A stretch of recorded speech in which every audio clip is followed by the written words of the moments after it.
Good afternoon, everyone.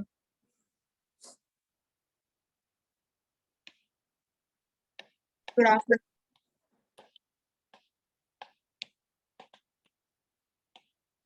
तो last class में हमने स्ट्रेट लाइन में लोकस की बात की थी, नहीं sorry, special points of triangle की बात की थी। तो कोई पॉइंट किसी को डिस्कस करना है जो लास्ट लेक्चर में अपन ने पढ़ा था?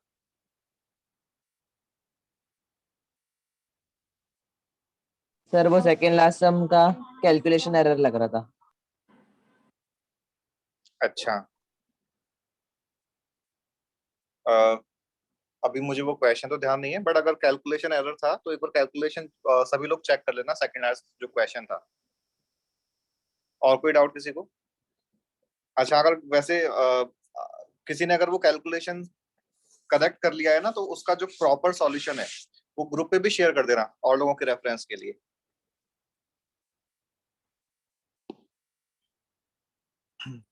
अभी मैंने कोई कुछ पढ़ाया नहीं है हर्षिल, मैं जैसे ये पूछ रहा हूँ कि कोई डाउट है किसी को लास्ट क्लास में जो अपन ने पढ़ाया उसमें?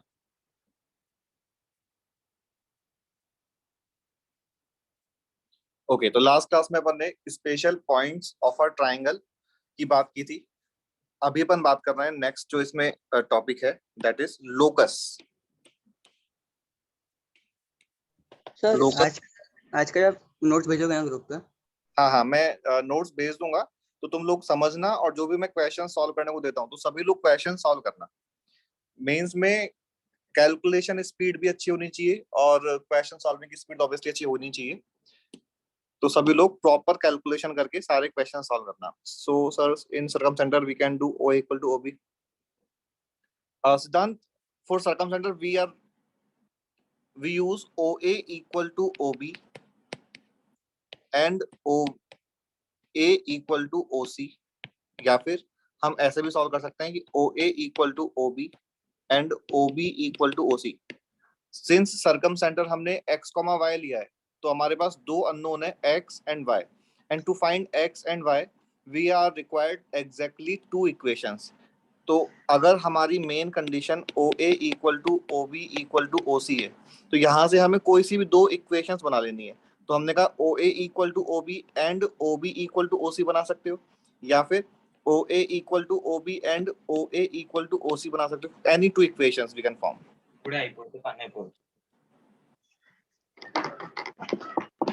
सर सेकंड लास्ट नहीं, सेकंड सम था, एरर लग रहा था बिगिनिंग से सेकंड? हाँ सर। ओके, एक बार क्वेश्चन थोड़ा बोलना, क्या था वो?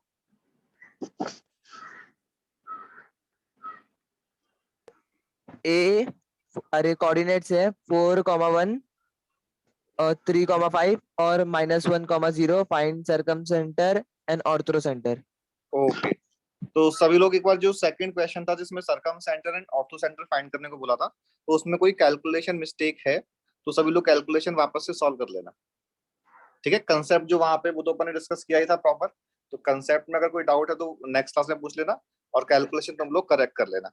लोकस भी जो है वो स्ट्रेट लाइन का ही पार्ट है। स्ट्रेट लाइन जो चैप्टर है वो काफी लेंथी चैप्टर है। अभी अपने आई थिंक 5 लेक्चर्स तो हो गए, 6 लेक्चर है। अभी नेक्स्ट इज लोकस। हाँ सर एक्स सेंटर में अपन जो पॉइंट प्लॉट करते हैं सेंटर का, वो ट्रायंगल से इक्विडिस्टेंस है ना? वो किससे? मतलब एक्स सेंटर ड्रॉ किया अपन ने ए का, हाँ, तो वो तीनों साइड से इक्विडिस्टेंट होगा ना? जो ट्राइंगल की तीनों साइड वाली लाइंस हैं ए बी, ए सी और बी सी, इन तीनों से इक्वल डिस्टेंस पे होगा। ओके, तो मतलब सर तीनों एक्स सेंटर इक्वल डिस्टेंस होंगे ना? बिल्कुल बिल्कुल बिल्कुल। చాప్టర్ అలాగా స్ట్రైట్ లైన్ కింద వస్తుందా వేరే షాప్ అడుగుతా? अभी शुरू करें नेक्स्ट? सर ये नया टॉपिक स्टार्ट हो रहा है आज? नहीं, स्ट्रेट लाइन का ही पार्ट है लोकस। सर मतलब न्यू टॉपिक है ना? पहले हाँ, लास्ट क्लास में हमने स्पेशल पॉइंट्स ऑफ ट्राइंगल की बात की थी। Now will discuss. हाँ, मैं आज भी नोट्स भेज दूंगा, बट मैंने अभी यही बोला था कि सभी लोग जो भी मैं क्वेश्चन सॉल्व करने को दूं वो सॉल्व जरूर करना, ठीक है? लोकस क्या है, जैसे हमने अभी एक बार समझते हैं, फिर बाद में मैं इसका सारा नोट कर दूंगा।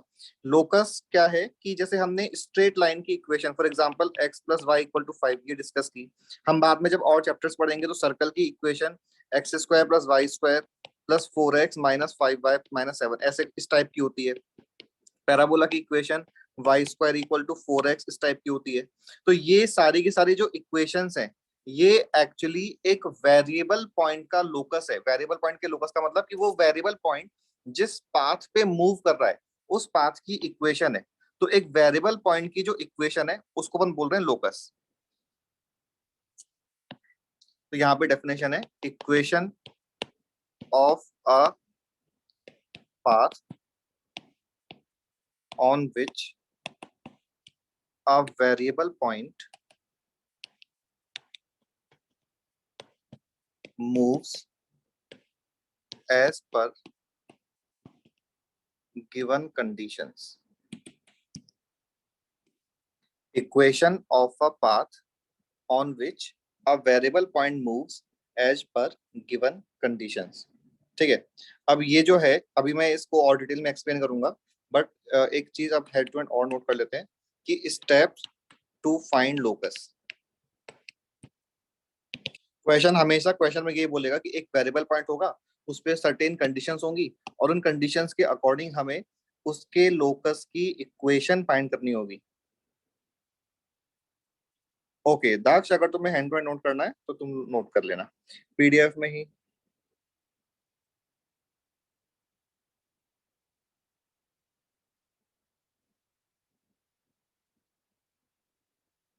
नहीं हर्षिल, वो जो एग्जाम्पल थे वो तो मैंने बस क्लास नोट्स के लिए नहीं थे, वो चीजों को समझाने के लिए थे जो अपन ने फर्स्ट पीडीएफ डिस्कस किया था।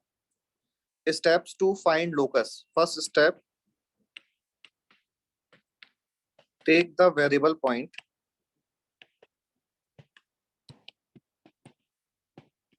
as p h k.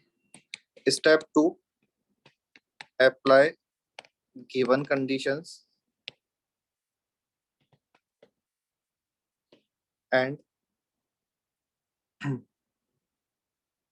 LOCUS, locus.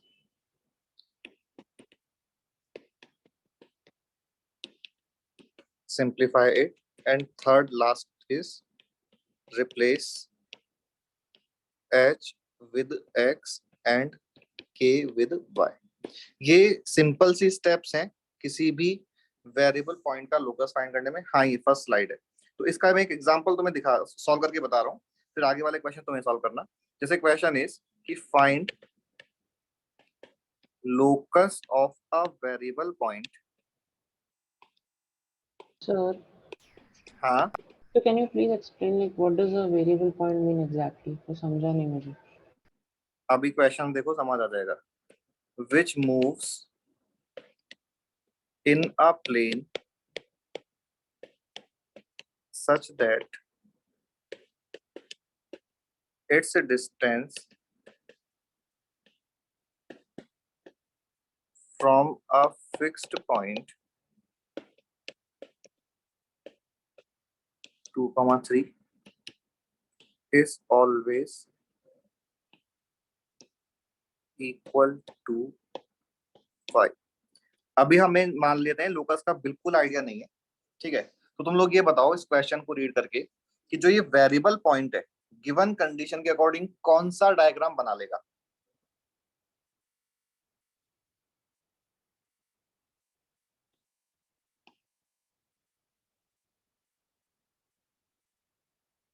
Ahaan और राहुल दो लोगों ने बोला है, और लोग भी देखो। वेरिएबल पॉइंट जब मूव करेगा गिवन कंडीशंस के अकॉर्डिंग तो जो शेप बनेगा, जो फिगर बनेगा वो क्या होगा।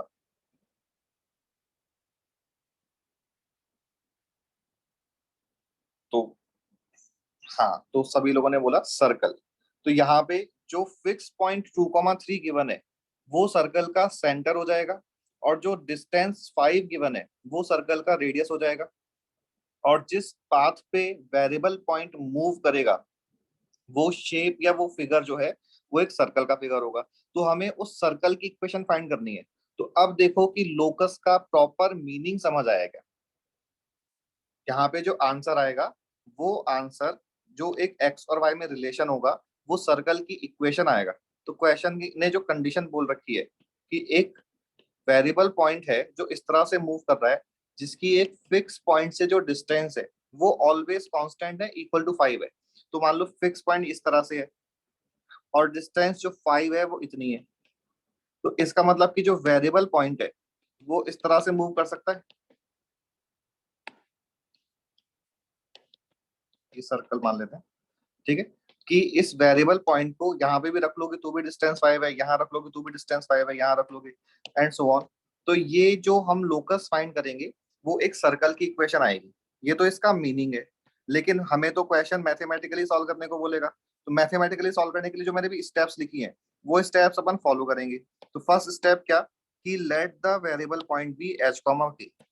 Late the variable point be P H comma K. Question ने मैथमेटिकल कंडीशन क्या गिवन है कि अगर हम इस वाले पॉइंट को ए नाम दे देते हैं, तो क्वेश्चन ने बोला है कि P A distance is equal to 5 होना चाहिए, ठीक है। तो हमने P A distance equal to 5 करने के लिए डिस्टेंस फॉर्मूला यूज किया। पी वाला पॉइंट मैं यहाँ पे लिख देता हूँ वापस से कि एच कॉमा के लिया था, और ए वाला पॉइंट 2,3 क्वेश्चन ने बता रखा है। तो ये हो जाएगा h minus 2 whole square plus k minus 3 whole square का square root is equal to 5। Locus के जो हमने स्टेप्स लिखे हैं उन स्टेप्स में हमने लिखा है कि सबसे पहले तो जो गिवन पॉइंट है उसको एच कॉमा के एज्यूम कर लो, फिर उसके बाद जो भी क्वेश्चन ने कंडीशंस बोल रखी हैं उन कंडीशंस को अप्लाई कर लो। तो हमने P A equal to 5 condition को अप्लाई किया मैथमेटिकली नेक्स्ट स्लाइड में, ठीक है। उसके बाद अगर कुछ सिंप्लीफिकेशन करना है तो कर लो, और लास्ट स्टेप में जाके h की जगह x और k के प्लेस पे y रिप्लेस कर दो। तो अभी नेक्स्ट में ये हमने मैथमेटिकल कंडीशन अप्लाई कर दी, सिंप्लीफाई करने के लिए दोनों साइड स्क्वायरिंग कर दी।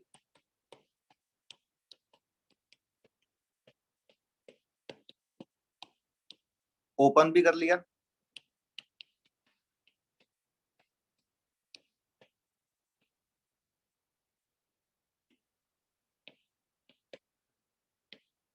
ये हो गया 9 प्लस 4 13, 13 माइनस 25 12, और सबसे लास्ट में h की जगह x और k की जगह y रिप्लेस कर दिया, और ये हमारे इस क्वेश्चन का आंसर हो जाएगा। तो देखना लोकस फाइंड करना ऑलवेज इतना ही सिंपल रहेगा, कुछ खास स्टफ इसमें बनता नहीं है। हम ऑल्दो डिफरेंट डिफरेंट टाइप के क्वेश्चन अभी देखेंगे, लेकिन ये हमने एक बेसिक क्वेश्चन लिया है लोकस फाइंड करने का। तो स्टेप्स अगेन कि हमने फर्स्ट ऑफ ऑल जो वेरिएबल पॉइंट है उसको h कॉमा के ले लिया। सेकंड, क्वेश्चन ने डेफिनेटली कोई ना कोई कंडीशन दे रखी होगी, जैसे यहाँ पे क्वेश्चन ने बोला है कि इसकी जो डिस्टेंस है वो फिक्स पॉइंट से हमेशा कांस्टेंट है, तो हमने इस कंडीशन को अप्लाई किया, और फिर सिंप्लीफाई करने के बाद h की जगह x और k की जगह y रिप्लेस कर दिया, ठीक है। अब हो सकता है कुछ लोगों को कुछ डाउट हो, कुछ लोगों को प्रॉपर सारा कुछ समझ आ गया हो, बट जो भी है एक बार नेक्स्ट क्वेश्चन ट्राई करो, फिर अपन डिस्कस करेंगे। तो next question is find locus of a variable point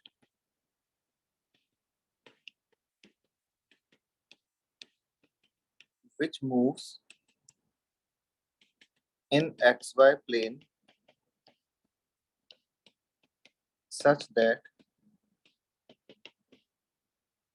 its, एक मिनट मैं क्वेश्चन लिख देता हूँ, its perpendicular distance from x axis is always equal to its distance from point 1, -3। सभी लोग इस क्वेश्चन को एक बार देख लो, फिर मैं लास्ट वाली स्लाइड करूंगा अभी। तो ये क्वेश्चन में जो डेटा है वो नोट कर लो। Locus of a variable point which moves in xy plane such that its perpendicular distance from x-axis is always equal to its distance from point 1, -3, और मान लिया इस पॉइंट का नाम अगेन a है। नहीं, डायग्राम तो जो भी बनेगा, लोकस फाइंड करने का मतलब हमें इक्वेशन फाइंड करनी होती है, शेप नहीं। जैसे लास्ट वाले क्वेश्चन का आंसर अपना ये था, हमने आंसर में सर्कल है ऐसा नहीं बोला, अभी तो हम सर्कल्स और पैराबोला वगैरह बाद में पढ़ेंगे, तो हमें तो बस इक्वेशन यानी कि एक्स और वाई में रिलेशन बताना है। Sir, can you show the previous slide once? I just will copy the previous solution once.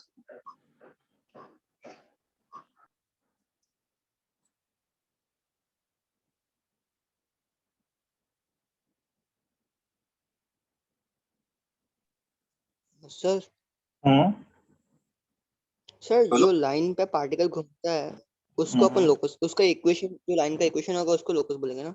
हाँ बिल्कुल, मतलब कोई भी इक्वेशन है, चाहे वो लाइन का है चाहे वो कर्व का है, वो सारी इक्वेशंस लोकस ही हैं किसी वेरिएबल पॉइंट में। हाँ मतलब वो जो भी लाइन मतलब पाथ पे घूमेगा हाँ वो हाँ पाथ का इक्वेशन भी लोकस। बिल्कुल बिल्कुल ओके बिल्कुल। Sir. Sir, is this slide 1? हाँ, this is first slide. So what is Sir, the sir, let the के बाद क्या लिखा आपने सॉल्यूशन में? Let the variable point solution में, लेट द वेरिएबल, हाँ यहाँ भी वेरिएबल है, कंप्लीट नहीं लिखा, variable point be P H comma K. Done sir. Okay, तो लोकस Sir? का मीनिंग क्या है, एक बार मैं रिपीट कर देता हूँ जिन लोगों ने भी लेट ज्वाइन किया है, कि हम यहाँ पे क्वेश्चन ऑलवेज इस फॉर्म में बोलेगा कि हमें एक वेरिएबल पॉइंट का लोकस फाइंड करना है, जैसा कि इस क्वेश्चन ने बोला। फिर क्वेश्चन खुद कोई ना कोई कंडीशन देगा कि वो पॉइंट जो है किसी पर्टिकुलर कंडीशन के अकॉर्डिंग मूव कर रहा है। तो यहाँ पे जो कंडीशन गिवन है वो ये गिवन है, तो हमें क्या करना है, फर्स्ट स्टेप कि उस वेरिएबल पॉइंट को हम एच कॉमा के एज्यूम कर लेंगे। फर्स्ट स्टेप तो ये है, let the variable point be H comma के।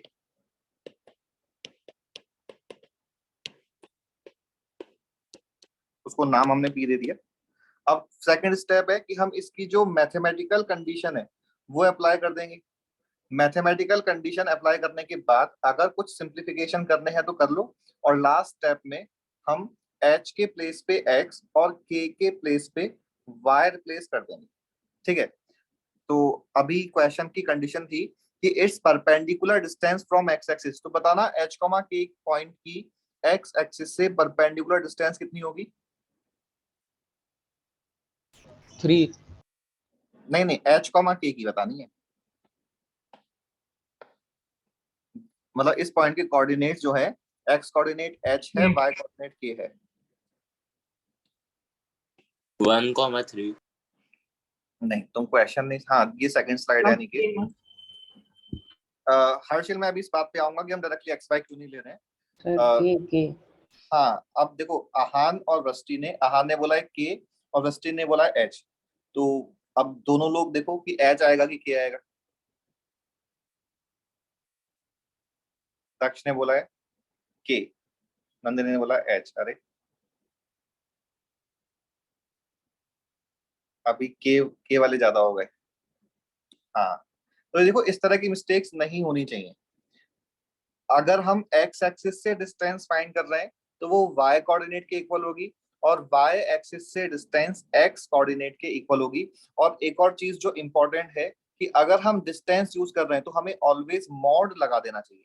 तो यहाँ पे distance from x axis will be equal to mod of k। ठीक है, हमें ये नहीं बताना कि k तो एक वेरिएबल है, तो k तो जैसे हम a वाले पॉइंट की बात करते तो डिस्टेंस को -3 थोड़ी बोलते, डिस्टेंस को तो +3 बोलते। तो हम ऑलवेज डिस्टेंस को मॉड लगा के बोलेंगे।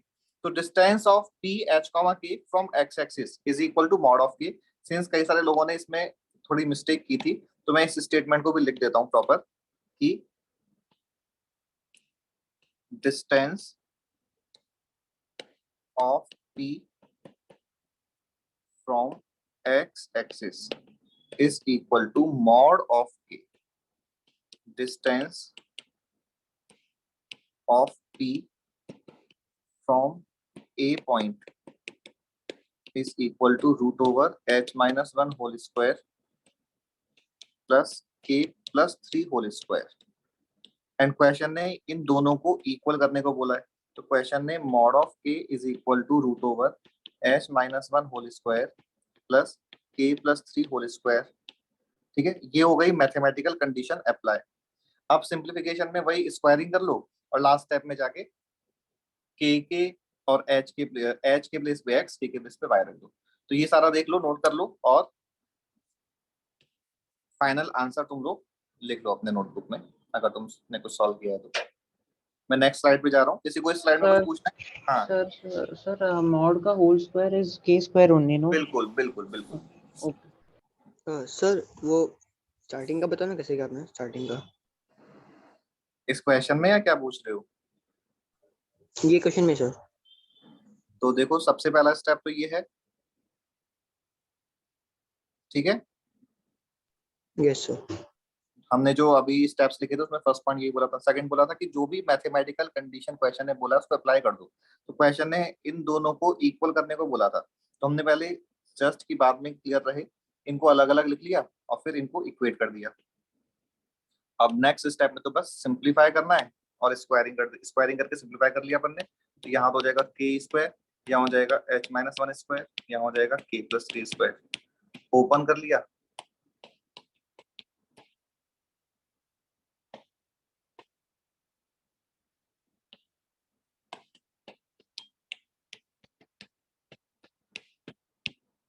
सर एक डाउट हो रहा है कि वो h को k से क्यों x से क्यों रिप्लेस करते हैं हम k को बिकॉज राइट?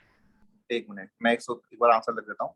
तो आंसर आ गया x square minus two x plus six y plus 10 equal to 0। Replace इसलिए करते हैं बिकॉज हमारे जो हमने जो स्टैंडर्ड सिस्टम लिया हुआ है, स्टैंडर्ड प्लेन लिया हुआ है, वो एक्स वाई प्लेन लिया हुआ है। इसका मतलब कि हम वेरिएबल पॉइंट के कोऑर्डिनेट्स को हम Sir, show small previous x slide. Small y से रिप्रेजेंट करते हैं। तो हमारे सारे answers in terms of x और वाई ही आने चाहिए।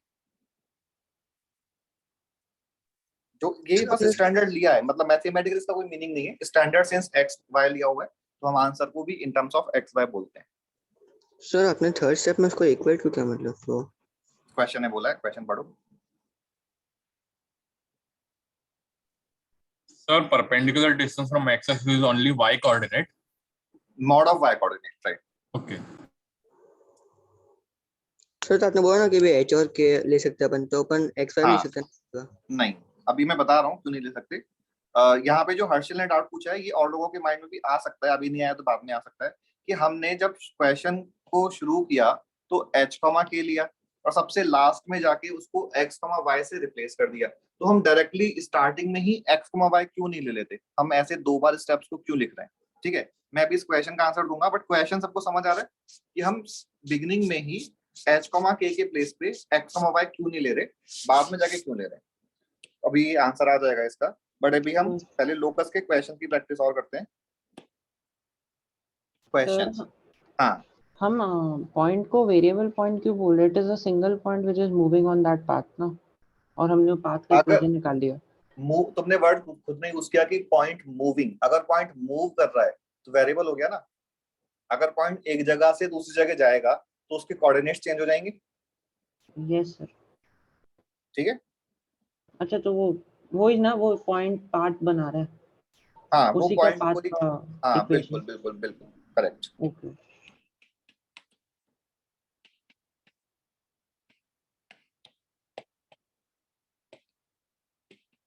वाई स्क्वायर दोनों साइड से कैंसिल हो गया ना, एक था के स्क्वायर देखो कैंसिल हो गया।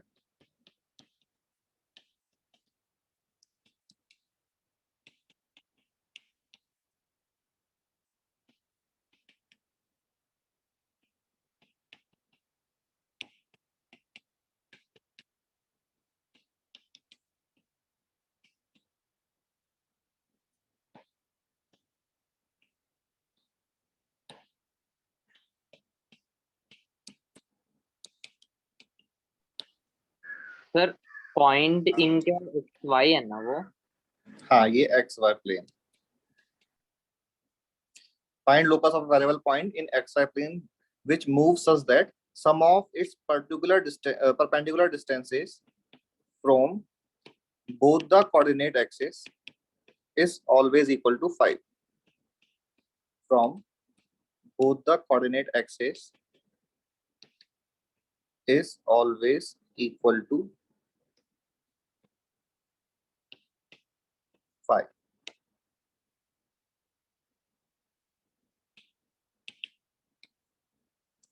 Sir, please show the last slide. Okay, पहले सभी लोग ये वाला क्वेश्चन नोट कर लो।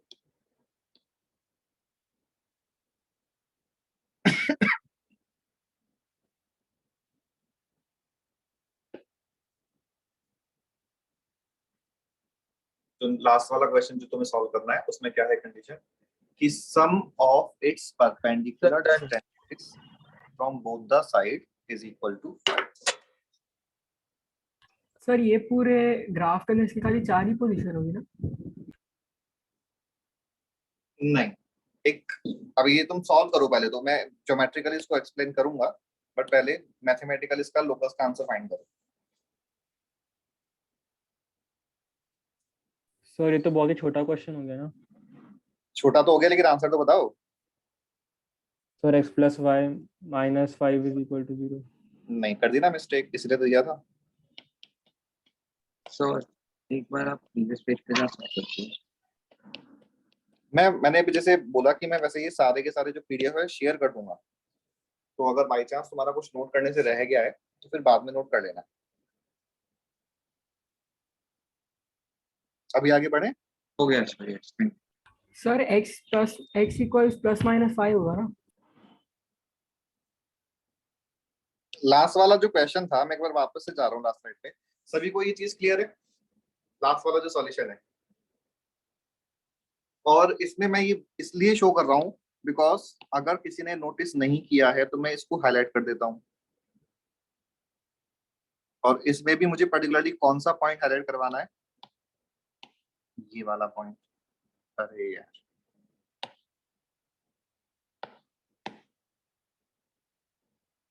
मुझे हाईलाइट क्या कराना है, ये कि हमने यहाँ पे मॉड यूज किया है, ये बहुत इंपॉर्टेंट है। और जो आंसर बोला था अहान ने, उसमें भी उसने मॉड यूज नहीं किया है। तो यहाँ पे हम बोलेंगे कि let the variable point be P H comma k, h comma k का एक्स एक्सिस से डिस्टेंस मॉड ऑफ के होगा, एच कॉमा के का वाई एक्सिस से डिस्टेंस मॉड ऑफ एच होगा, और इन दोनों का सम क्वेश्चन ने 5 बोला है, तो हमारे लोकस का answer mod of y plus mod of x equal to 5, या मॉड ऑफ एक ही बात है, mod of x plus mod of y equal to 5, ये आ जाएगा। बट आंसर में मॉड आएगा। अभी सबको क्लियर है? और इस पूरे सॉल्यूशन में कुछ पूछना है किसी को, पहले तो ये बताओ। सर हम सर एक बार डिस्टेंस हम एक्स एक्सिस लिखते हैं तो उसको ग्राफ कैसे ड्रॉ करना, मतलब फिर? अभी मैं ग्राफ की बात करूंगा ना, तुम एक बार ये मैथमेटिकल तो बताओ, कुछ डाउट है किसी को? सर एक बार क्वेश्चन फिर से एक्सप्लेन करो ना। क्वेश्चन ने बोला है कि एक वेरिएबल पॉइंट है जो एक्स प्लेन में मूव कर रहा है, एंड कंडीशन क्या है इस क्वेश्चन पे, that sum of its perpendicular distances from both the coordinate axis. जैसे कि ये एक्स वाई प्लेन है और यहाँ पे हमने कोई एक वेरिएबल पॉइंट ले लिया, तो इस एच कॉमा के का जो वाई एक्सिस से डिस्टेंस होगा ये मॉड ऑफ एच होगा, और एक्स एक्सिस से जो डिस्टेंस होगा ये मॉड ऑफ के होगा। तो मॉड ऑफ एच और मॉड ऑफ के का जो सम है वो क्वेश्चन ने 5 रखने को बोला है। तो ये मैथमेटिकल कंडीशन क्वेश्चन अप्लाई करने को बोला है। यहाँ पे सिंप्लीफाई करने को कुछ था नहीं, तो हमने डायरेक्टली एच के प्लेस पे एक्स और के प्लेस पे वाई रिप्लेस कर दिया। ठीक है सर, हाँ। here we are basically forming a circle, right? नहीं, ये सर्कल नहीं है। अभी मैं ज्योमेट्रिकली बता रहा हूँ, इसीलिए मैंने कहा वेट करो थोड़ा। बट मैथमेटिकली अभी कोई सबको क्लियर है ना? मैं ज्योमेट्रिकली क्यों बता रहा हूँ, बिकॉज कई बार क्वेश्चन जो है, हाँ राहुल ने सही बोला, it is a square. Geometrically कई बार क्वेश्चन में क्या है कि ये भी पूछता है एक्स्ट्रा, अगर मान लो कि क्वेश्चन को पूछना है कि जो लोकस बनेगा उस लोकस का एरिया भी बताओ। ठीक है, तो हमें अभी इसको ड्रॉ करना है।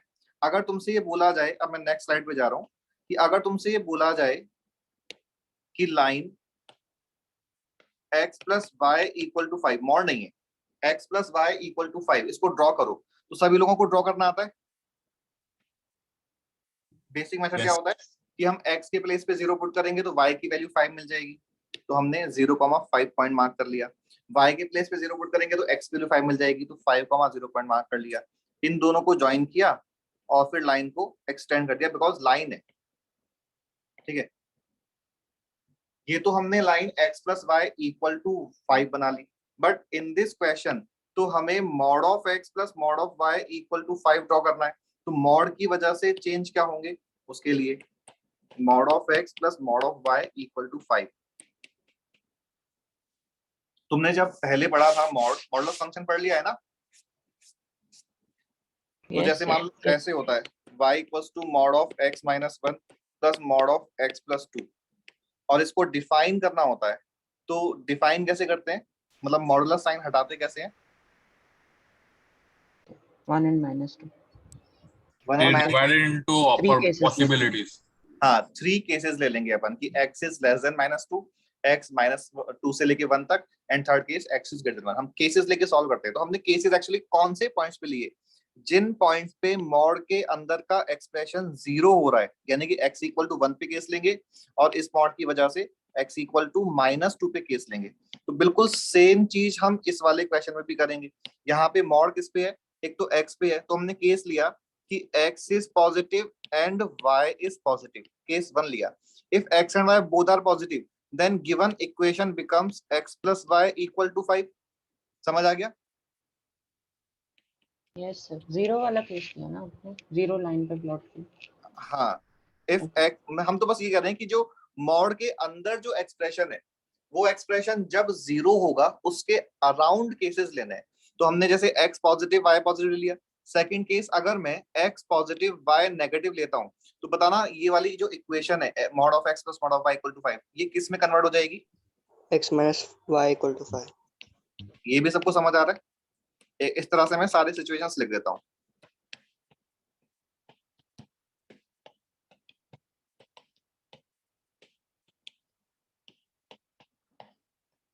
-x minus y is equal to -x minus y equals to 5। तो सबको मॉड डिफाइंड करना तो आता ही है ऑलरेडी। अब हमें इनको ड्रॉ करना है। अब एक बार ढंग से देखना कि ये तो है x और y एक्सिस। हमने जो ये फर्स्ट केस लिया है, ये वाला केस, ये हमने बोला है कि ये हम तभी ले रहे हैं when x and y both are positive. इसका मतलब कि कौन सा क्वाड्रेंट हो गया? First quadrant. First quadrant. अब लाइन तो क्या है कि x plus y equal to 5 complete बनती है लाइन। लेकिन हमें ये लाइन ओनली तभी बनानी है जब हम x और y को पॉजिटिव ले रहे हैं। तो इसका मतलब कि हम लाइन जो बनाएंगे वो ओनली फर्स्ट क्वाड्रेंट में ही बनाएंगे, यानी कि सिर्फ इतना पोर्शन ही बनेगा लाइन का, कंप्लीट लाइन नहीं बनेगी, क्योंकि ये केस ही तब लिया गया है when x and y are positive, यानी कि फर्स्ट क्वाड्रेंट में। ऐसे ही जो सेकंड केस है, ये कौन सा क्वाड्रेंट हो गया? Second case, sir fourth. third quadrant, fourth quadrant. fourth quadrant. Fourth quadrant में जो अगर तुम कंप्लीट लाइन बनाते ना सेकंड केस की, तो कंप्लीट लाइन तो ये बनती, लेकिन हमें ओनली ये वाला पोर्शन ही ड्रॉ करना है जो फोर्थ क्वाड्रेंट में लाई कर रहा है। तो तुम जब इसको ड्रॉ करोगे तो इस तरह से बन जाएगा। ऐसे ही रेस्पेक्टिव क्वाड्रेंट्स में जब आगे वाले केस 3 और केस 4 को लेकर ड्रॉ करोगे तो इस तरह से बन जाएगा। ठीक है, this point is -5 and this point is -5, 0। अभी एक बार मैं डाउट्स लूंगा, लेकिन हमने कहा सबसे पहले तो हमने मॉड को डिफाइन कर लिया। उसके बाद अलग अलग कंडीशंस के अकॉर्डिंग अलग अलग क्वाड्रेंट्स आ रहे हैं। उन क्वाड्रेंट्स में लाइन के पार्ट्स जो भी बन रहे हैं उनको हमने ड्रॉ कर लिया। तो अभी जो रेड में मैंने बना रखा है, ये जो रोम्बस दिख रहा है, ये इसका ग्राफ है, और ये रोम्बस स्क्वायर है। देखो समझ आ गया क्या? सर फर्स्ट क्वाड्रेंट में अगर हमको y पॉजिटिव चाहिए तो हम सेकंड क्वाड्रेंट तक लाइन को खींच ले सकते हैं ना? नहीं, हमें बीच में हमने एंड वर्ड यूज किया है। सेकंड क्वाड्रेंट का ये x नेगेटिव हो जाएगा। सर नहीं, सेकंड क्वाड्रेंट में तो y पॉजिटिव रहता है ना? x तो नेगेटिव हो जाएगा ना। हाँ, x नेगेटिव हो जाएगा। तो ये स्क्वायर है बिकॉज इस रोम्बस के दोनों डायगोनल्स इक्वल लेंथ के हैं। अगर मान लो अब क्वेश्चन हमसे पूछता है कि एरिया क्या होगा इस स्क्वायर का, बताओ। 25। 25 कैसे?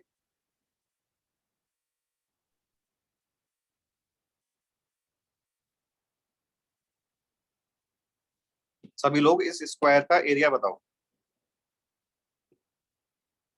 12.5। सबके अलग अलग आंसर आ रहे हैं। ए बोल दिया 25, बी बोल दिया 12.5, और कुछ? Sir 1 second. 10. बोलते जाओ तुम, तो मैं तो लिख रहा हूँ बस सारे ऑप्शंस, 4 ऑप्शन बनाने हैं। 25 ऑलरेडी बन गया।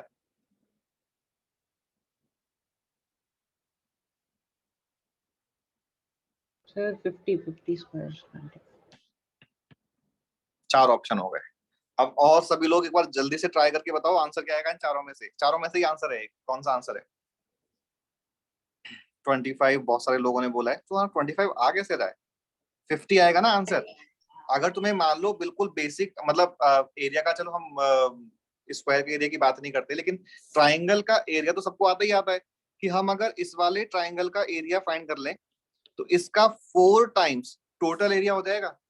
तो 4 इंटू जो शेडेड ट्राइंगल है उसका area half into base into height से 50 आ रहा है। ठीक है। सेकंड मेथड कि हम अगर स्क्वायर की साइड लेंथ फाइंड करेंगे तो जो स्क्वायर की जो साइड लेंथ है वो ये है, और ये साइड लेंथ डिस्टेंस फॉर्मूले से जब कैलकुलेट करोगे तो ये 5√2 आएगी। 5√2 का स्क्वायर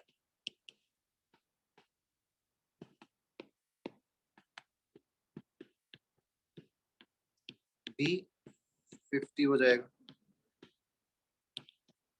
कुछ भी है, एरिया जो है वो 50 आएगा। तो यहाँ पे अब हमने 3 पॉइंट्स डिस्कस किए। 3 पॉइंट्स क्या कि अगर इस तरह की सिचुएशन है तो इनको डिफाइन करने के लिए क्या करना है, तो हमने कहा कि हम जैसे मॉड को डिफाइन करने के लिए केसेस लेते हैं वैसे ही केस ले लेंगे, और फिर जो लाइंस बनेंगी उन लाइंस का सिर्फ वो पार्ट यूज करेंगे जो केस की कंडीशन के अकॉर्डिंग है। फॉर एग्जांपल फर्स्ट सिचुएशन में x पॉजिटिव है एंड y पॉजिटिव है, तो हमने ओनली ये जो ब्लू में मैंने लाइन बना रखी है ये वाली लाइन बनाएंगे।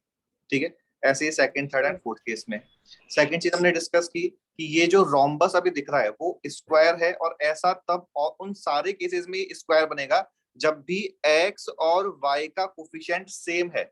अगर मान लो तुमसे ये बोल दिया जाए ना कि 3 mod of x plus 4 mod of y equal to 12, इसको ड्रॉ करो, तो ये स्क्वायर नहीं बनेगा। ये रोम्बस तो बनेगा लेकिन ये स्क्वायर नहीं बनेगा। ठीक है। तो क्योंकि यहाँ पे x और y के जो कोफिशिएंट्स हैं वो अलग अलग हैं। थर्ड चीज कि अगर हमने इस तरह से एक रोम्बस या स्क्वायर बना लिया तो उसका एरिया फाइंड करने के लिए हम इस ट्राइंगल का एरिया फाइंड करके इसको 4 टाइम्स कर सकते हैं। ठीक है। तो एक बार मैं लास्ट ट्राई कर देता हूँ और बोलो तुम्हारा जो भी तुम्हारा डाउट है। सर वो नंबर लाइन पे केसेस कैसे बनाएंगे? यहाँ पे है ही नहीं कोई टर्म। लाइक हम जब x-1 मॉड लेते तो हम 1 प्लॉट करते हैं ना नंबर हाँ, लाइन पे, या तो 0 0 है।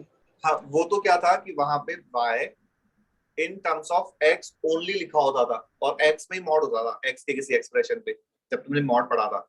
अभी ये वाला तुमने किया है, इसमें तो क्या है कि मॉड ऑफ x और मॉड ऑफ y, x और y दोनों पे मॉड है। तो ऐसी सिचुएशन में बेसिक रूल ये है कि नंबर लाइन की बात ही मत करो, हम बेसिक रूल की क्या बात कर रहे हैं कि जिस एक्सप्रेशन पे मॉड है, मतलब कि मॉड के अंदर का जो एक्सप्रेशन है उसको इक्वल टू 0 कर दो, तो हमें x इक्वल टू 0 और दूसरे वाले मॉड से y इक्वल टू 0 मिल गया। अब इनके अराउंड केसेस ले लो। अराउंड का मतलब कि ये ग्रेटर देन 0, ये लेस देन 0, ये ग्रेटर देन 0, ये लेस देन 0। तो 2 केसेस यहाँ से, 2 केसेस यहाँ से, तो 2 इंटू 2 4 केसेस बन गए। जस्ट समझाने के पर्पज से मैं बोल रहा हूँ कि had it been mod of x-2 plus mod of y plus 3 equal to 7, तो फिर हम केसेस जो लेते वो x equal to 2 and y equal to -3 के अराउंड लेते। और अराउंड का मतलब क्या हुआ कि फर्स्ट केस होता कि x is greater than equal to 2 and y is greater than equal to -3। Second case होता x is less than equal to 2 and y is greater than equal to -3 and so on. अच्छा ठीक है। Sir, हमको जो दिया था modulus chapter में उसमें सिर्फ x के टर्म्स में था मॉड। हाँ वो only in terms of x था। तो ये मैनुअली करना पड़ेगा ना फिर ये हाँ वाला? मतलब ये दोनों के लिए हमें अलग अलग केस लेने होंगे। हाँ सर सर नहीं, सिद्धांत बेबीकर में भी हमने ये कहा ना कि वहां तो क्या है कि तुम नंबर लाइंस पे उन पॉइंट्स को मार्क कर लेते हो जहां पे डिफरेंट डिफरेंट मॉड्स 0 हो रहे हैं, क्योंकि वो सारे के सारे मॉड x की टर्म्स में ही थे, तो x की वैल्यूज हमने उस नंबर लाइन पे मार्क कर ली। लेकिन इन दिस सिचुएशन एक मॉड x पे है और एक मॉड y पे है, तो यहाँ पे हम नंबर लाइन की बात नहीं कर पाएंगे। हाँ हर्षित बोलो। सर हम डिस्टेंस फ्रॉम x बोलते हैं तो हम y कोऑर्डिनेट लेंगे, और डिस्टेंस फ्रॉम y बोलते हैं तो x कोऑर्डिनेट लेंगे ना हमेशा। हाँ उसका मॉड लेंगे हमेशा। आगे बढ़े। एंड सर हम मॉड को लेते हैं, आप बोल सकते हो वापस? Because distance is always positive, तो मॉड लगाने से वो पॉजिटिव हो जाएगा। अगर ऑलरेडी पॉजिटिव हो तो कोई प्रॉब्लम ही नहीं है, लेकिन बाय चांस कोई पॉइंट ऐसे है कि 2, -7, तो इस पॉइंट का x एक्सिस से जो डिस्टेंस है वो मॉड ऑफ -7 होगा, और y एक्सिस जो डिस्टेंस है वो मॉड ऑफ 2 होगा। तो ये नंबर 2 आ गया और ये नंबर 7 आ गया, तो डिस्टेंस ऑलवेज पॉजिटिव ही आनी चाहिए। Sir can you please show previous page का स्क्रीनशॉट लीजिए। मैं शेयर कर दूंगा तुम्हें, अभी मैंने बोला ना। सर अभी नोट कर लेते ना, बाद में फिर टाइम लगता है बहुत। तो लोकस में अपन को बेसिक में कि हमने जो भी वेरिएबल पॉइंट का लोकस फाइंड करना है उसको h, के ले लेना है। फिर सेकंड स्टेप कंडीशंस जो भी दे रखे हैं वो अप्लाई करनी है। थर्ड स्टेप सिंपलीफाई करना है अगर कुछ करना है तो। एंड लास्ट स्टेप h के प्लेस पे x और k के प्लेस पे y। अब ये एक क्वेश्चन बचता है कि हम ये x y क्यों नहीं ले रहे, h के क्यों ले रहे हैं। ठीक है, उसके लिए मैं अभी नेक्स्ट क्वेश्चन लिखता हूँ। New white board question.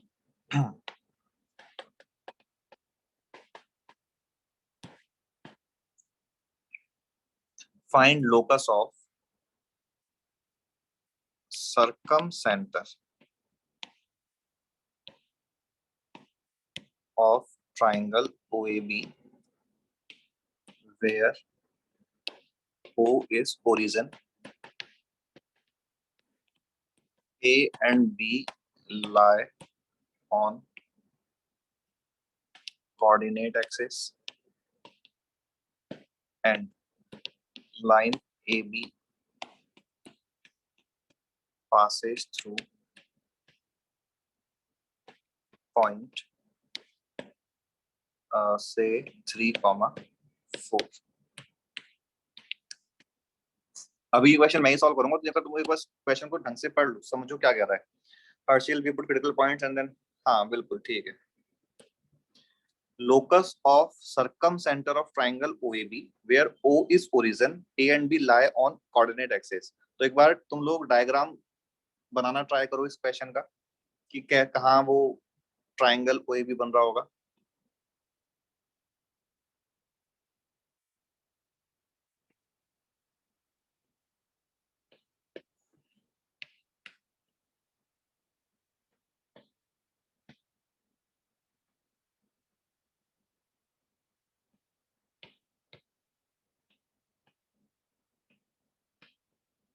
तो इस तरह से ट्राइंगल OAB बनेगा।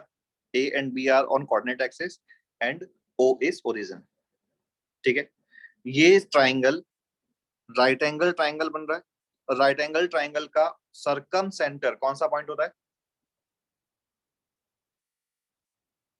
कल डिस्कस किया था सर वो जो 90 वाला। सर्कम सेंटर 90 वाला तो ऑर्थो सेंटर होता है, mid point of hypotenuse. Mid point of hypotenuse. तो in this case hypotenuse is AB। तो ये वाला जो पॉइंट है इसका मिड पॉइंट, जिसको हम अब P बोल देते हैं, इसका हमें लोकस चाहिए। तो जिस पॉइंट का लोकस चाहिए उसे हमने h, के मान लिया।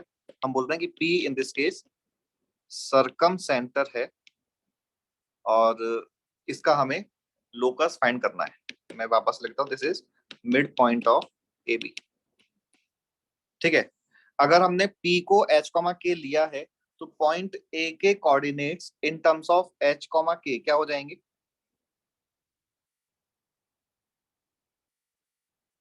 पॉइंट A के coordinates in terms of h, k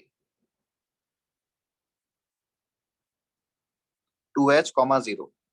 हमने ये आई थिंक एक क्वेश्चन में पहले डिस्कस भी किया था, बट एक बार वापस से देखो कि अगर हम मान लेते हैं कि A वाला पॉइंट कुछ A, 0 है क्योंकि x एक्सिस पे है, B वाला पॉइंट 0, B है क्योंकि y एक्सिस पे है, तो हम A और B का mid point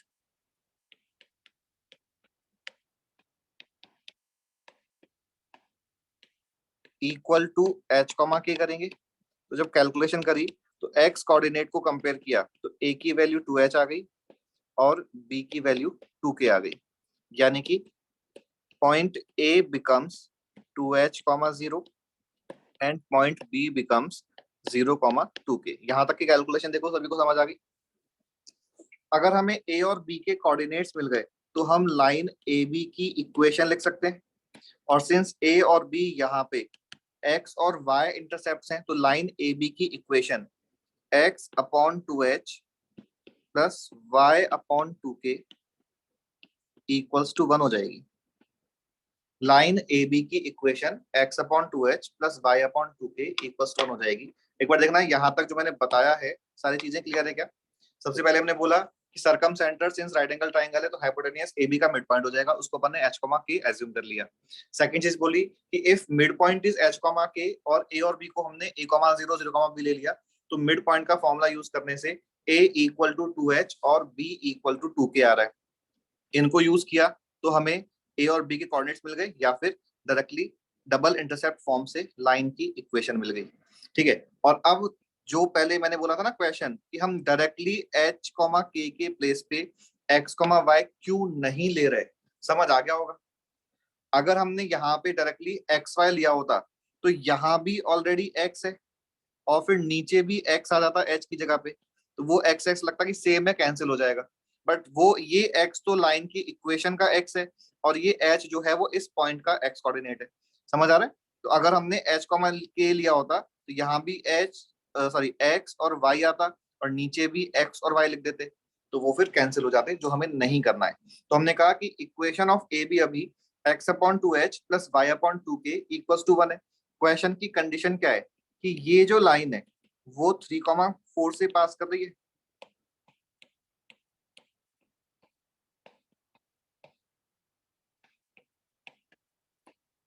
if this line is passing through 3,4 तो इसका मीनिंग क्या हो गया कि अब x के प्लेस पे 3 रखेंगे और y के प्लेस पे 4 रखेंगे और फिर जो लोकस है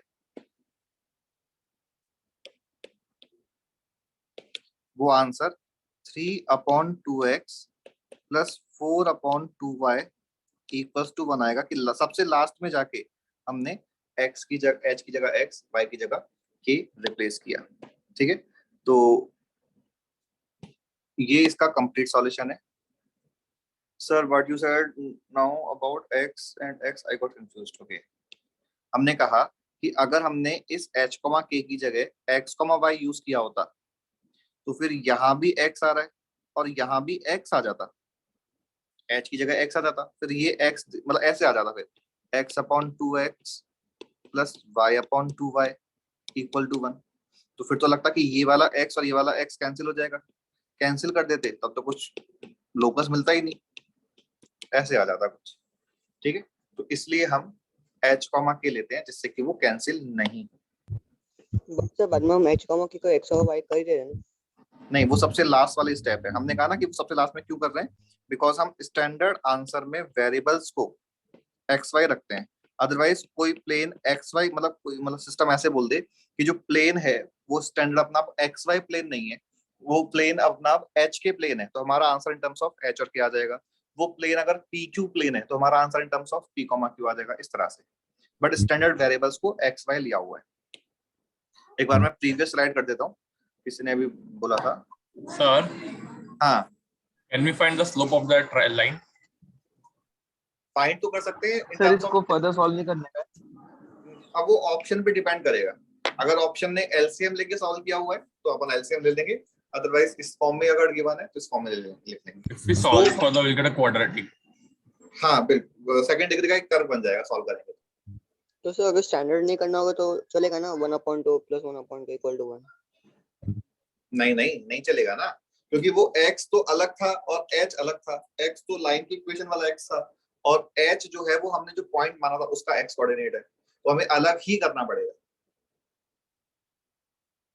अगर क्वेश्चन ये बोलता ना कि h के प्लेन में बनाओ तो फिर हमें वो वेरिएबल पॉइंट को p, q लेके सॉल्व करना पड़ता। हम स्टैंडर्ड वेरिएबल से अलग ही लेंगे ऑलवेज पॉइंट। अच्छा, वो दोनों पॉइंट अलग अलग पॉइंट है। हाँ हाँ सर फिर हमने इक्वेशन किसका निकाला, लाइक कौन सा पाथ का इक्वेशन निकाला यहाँ पे इस सम से? मतलब ये कोई एक कर्व बन रहा होगा जो हमने फाइनल आंसर फाइंड किया है। ये अब जैसे ये जो लाइन है ए बी लाइन जो तुम्हें दिख रही है इस प्लेन में, इस डायग्राम में, ये ए बी लाइन फिक्स। मैं एक बार नेक्स्ट स्लाइड में जाऊं। सर एक सेकंड, मतलब सर वो p मिड पॉइंट है और 3,4 भी वो पॉइंट वो लाइन पे है ना? हाँ मतलब 3,4 यहाँ पे कहीं होगा इस तरह से। सर दूसरी सर्कम सेंटर तो फिक्स्ड होता है ना, और अब पॉइंट मैं 3,4 मैं भी बता रहा fixed हूँ, है। वही मैं बता रहा हूँ। देखो ऐसे है कि ये तो एक्स वाई प्लेन है और ये वो फिक्स पॉइंट था जिससे वो लाइन पास कर रही है, लेकिन अब इस लाइन से तो इस पॉइंट से तो ये वाली लाइन पास कर सकती है, ये वाली लाइन पास कर सकती है, ये लाइन पास कर सकती है, ऐसे बहुत सारी लाइंस पास कर सकती है। जब अलग अलग लाइंस पास करेंगी तो अलग अलग ट्राइंगल के सरकम सेंटर्स, जो ये वाला ट्राइंगल बन रहा है,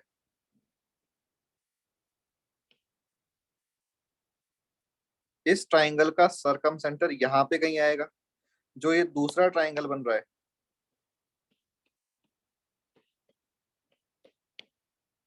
इस ट्राइंगल का सरकम सेंटर मान लो यहाँ पे कहीं आएगा। जो ये थर्ड ट्राइंगल बन रहा है,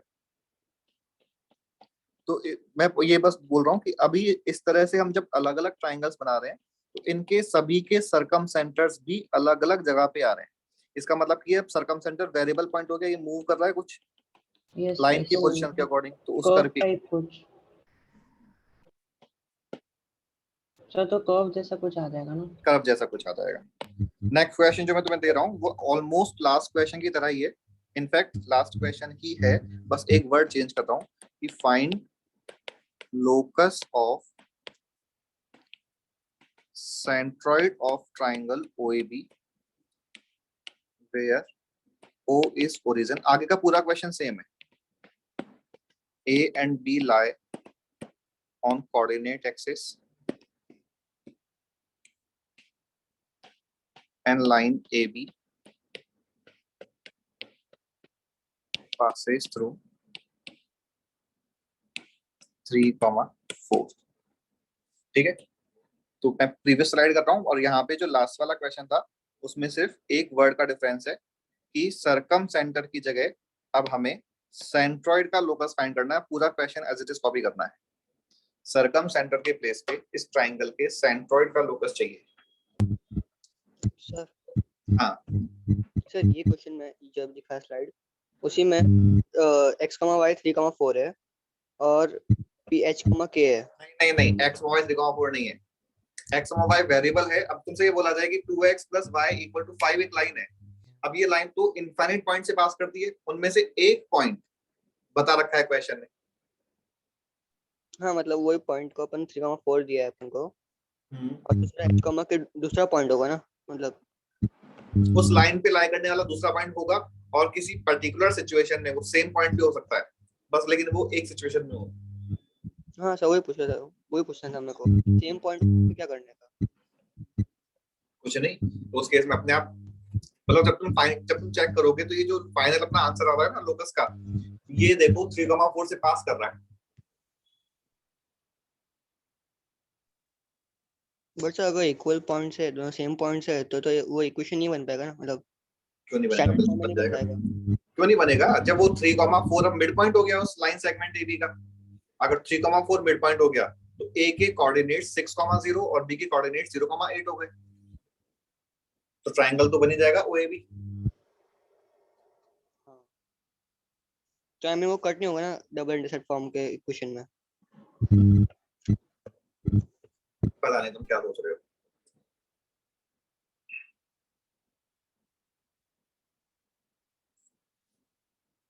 किसी ने नेक्स्ट क्वेश्चन का आंसर फाइंड किया गया?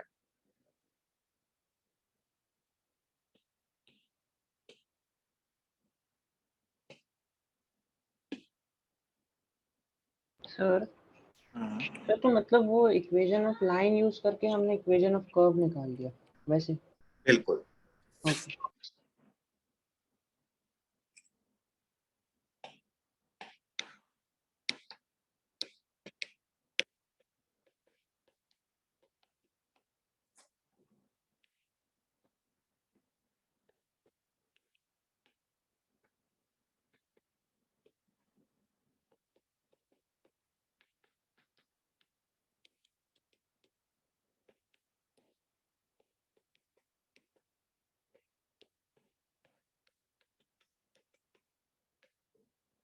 तो सेंट्रॉइड जो है वो x1 + x2 + x3/3 ऐसे ही y कोऑर्डिनेट।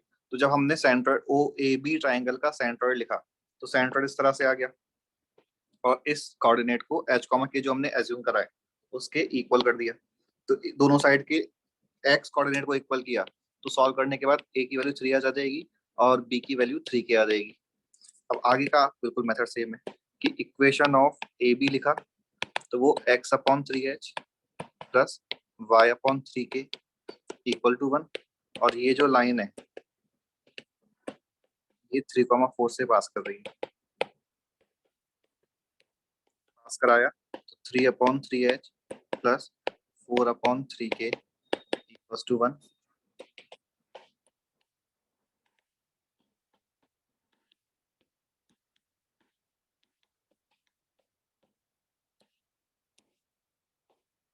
ठीक है, इस तरह से पूरी कैलकुलेशन है। अनिकेत सारा कुछ जो अपन इक्वेशंस पढ़ते हैं वो लोकस ही तो है। अभी हम जैसे नेक्स्ट चैप्टर सर्कल पढ़ेंगे तो सर्कल की इक्वेशन कैसी है, क्या कैसी दिखती है, ये पता कैसे लगेगा लोकस की कंडीशन अप्लाई करके। उसके बाद अपन जब कोनिक सेक्शंस पढ़ेंगे तो पैराबोला की इक्वेशन क्या होता है, कैसे दिखती है, एलिप्स की इक्वेशन क्या होती है, ये सारा कुछ लोकस से ही आता है। ठीक है, हाँ हर्षिल मैंने पढ़ लिया और पढ़ के इग्नोर भी कर दिया बिकॉज मैंने ऑलरेडी बोल दिया था कि तुम ज्यादा ही सोच रहे हो डिटेल में। हमें ये जो क्वेश्चन है वो मतलब मेरे ख्याल से कोई एब्सर्ड क्वेश्चन है। अब देखो इसमें एक और सर प्रीवियस पेज प्लीज।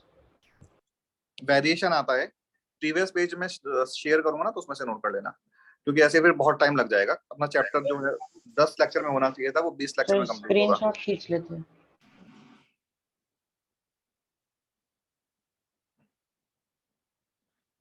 अब इसमें अगर कोई एक पैरामीटर को भी इंट्रोड्यूस कर दें तो फिर लोकस कैसे फाइंड करेंगे और पैरामीटर को इंट्रोड्यूस करने का मीनिंग क्या है ये अपन देखते हैं।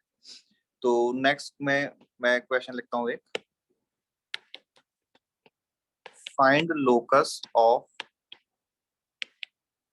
centroid of triangle ABC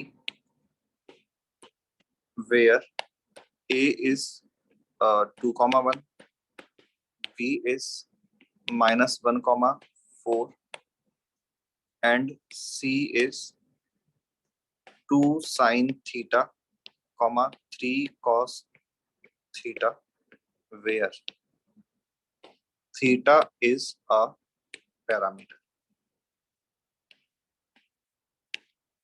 अब इस क्वेश्चन का मीनिंग क्या है? क्वेश्चन ने ट्राइंगल एबीसी में ए बी और सी के कोऑर्डिनेट दे रखे हैं। ए और बी तो फिक्स पॉइंट है लेकिन सी जो है वो इन टर्म्स ऑफ थीटा गिवन है और थीटा पैरामीटर है। हमने पहले डिस्कस किया था कि जो पैरामीटर होता है इसका मतलब कि उसकी जो वैल्यूज हैं वो वैल्यूज चेंज हो सकती हैं।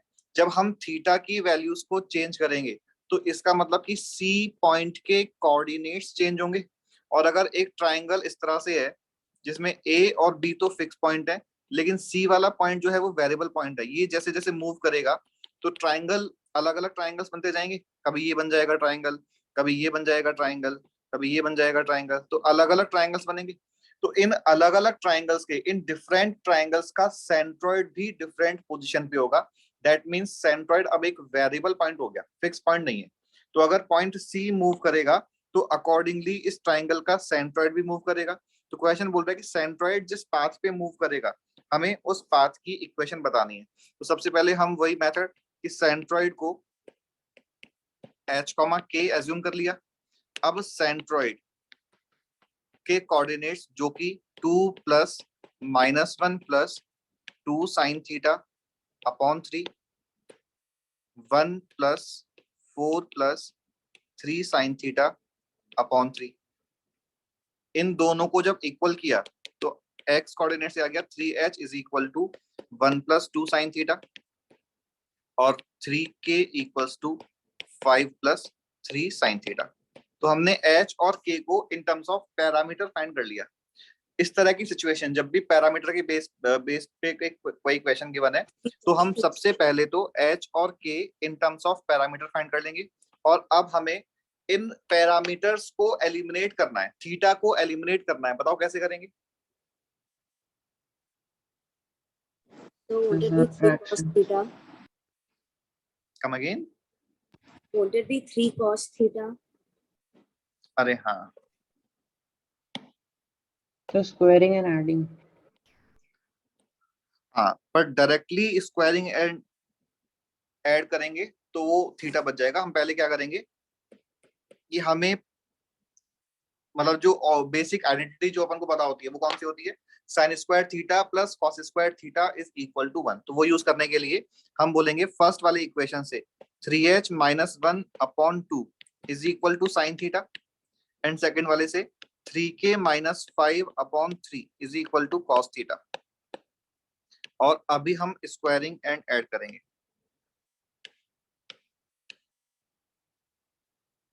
ऊपर भी कॉस थीटा है, ओके मैंने यहाँ पे साइन लिख लिया।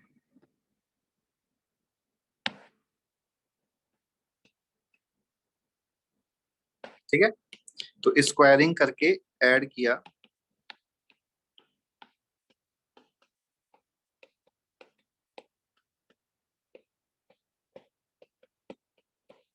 तो फिर हमारे लोकस का आंसर आ जाएगा।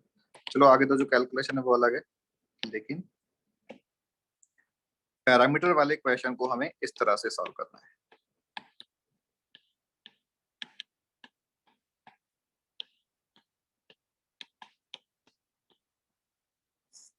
तो हमने कहा कि मेथड स्टार्टिंग का तो सेम ही है कि जिस भी पॉइंट का लोकस चाहिए उसको एच कॉमा के ले लो। फिर सिंस क्वेश्चन ने जिस पॉइंट का लोकस पूछा है वो पॉइंट सेंट्रॉइड है, तो हमने सेंट्रॉइड फाइंड किया, यानी कि एच और के को इन टर्म्स ऑफ थीटा फाइंड कर लिया। एच और के को इन टर्म्स ऑफ थीटा फाइंड करने के बाद हमने कहा कि जब भी पैरामीटर की टर्म में क्वेश्चन गिवन है तो हमें लोकस फाइंड करने के लिए उस पैरामीटर को एलिमिनेट करना है। अब वो डिपेंड करता है कि पैरामीटर किस फॉर्म में गिवन होगा। अभी in terms of sine theta cos theta आ रहा था, तो we know that sine square theta plus cos square theta is equal to 1। तो हमने इस मेथड से पैरामीटर को एलिमिनेट कर लिया। ठीक है, तो एक क्वेश्चन में और लिखता हूं तुम्हें पैरामीटर पे बेस्ड, तुम उस क्वेश्चन का लोकस बताना। Sir, even here we don't have to go further, right? Just end here. Pardon? Sir, even here we don't have to find the actual answer, right? You can just stop at the squared नहीं, answer. Again this all depends upon the options, because अपना paper objective paper है। अगर option ने इसको further simplify करके बोल रखा है तो हमें सिंप्लीफाई करना ही होगा। वो तो सारा कुछ ऑप्शन पे डिपेंड करेगा। मतलब पहले यहाँ पे चेक कर लो कि एग्जैक्टली इस फॉर्म में कोई ऑप्शन लिखा है कि नहीं लिखा। अगर नहीं लिखा हुआ है तो मैं देख के समझ आ जाएगा कि स्क्वायरिंग ओपन कर रखी है कि नहीं कर रखी है, अपन अकॉर्डिंगली सॉल्व कर लेंगे।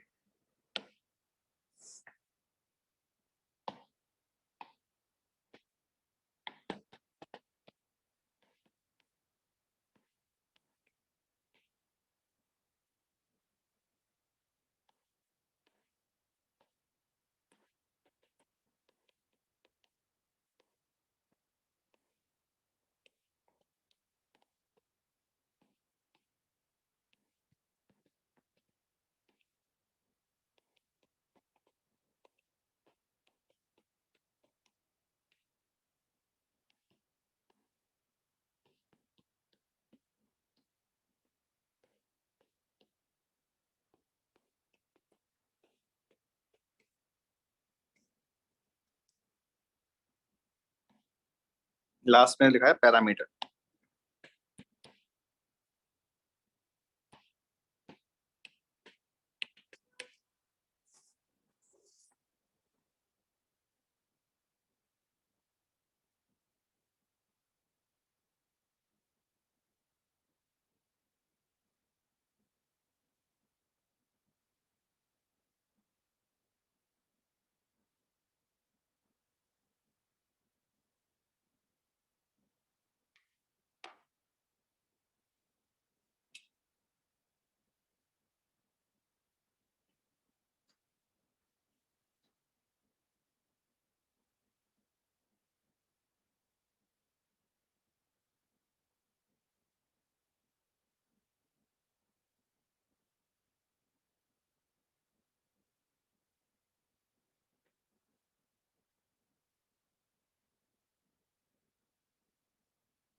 जिसका भी आंसर है बताना।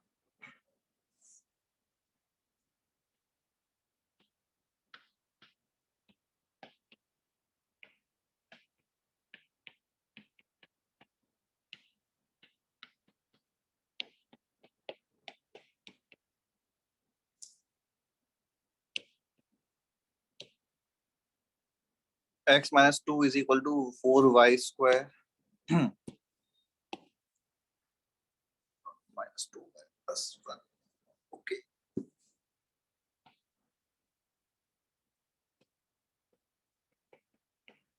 तो हम यहाँ पे मिड पॉइंट यूज करेंगे, तो a और b का mid point t square plus 2 upon 2 और t प्लस 1 अपॉन 2। तो हम फिर h और k को इन टर्म्स ऑफ पैरामीटर फाइंड कर लेंगे।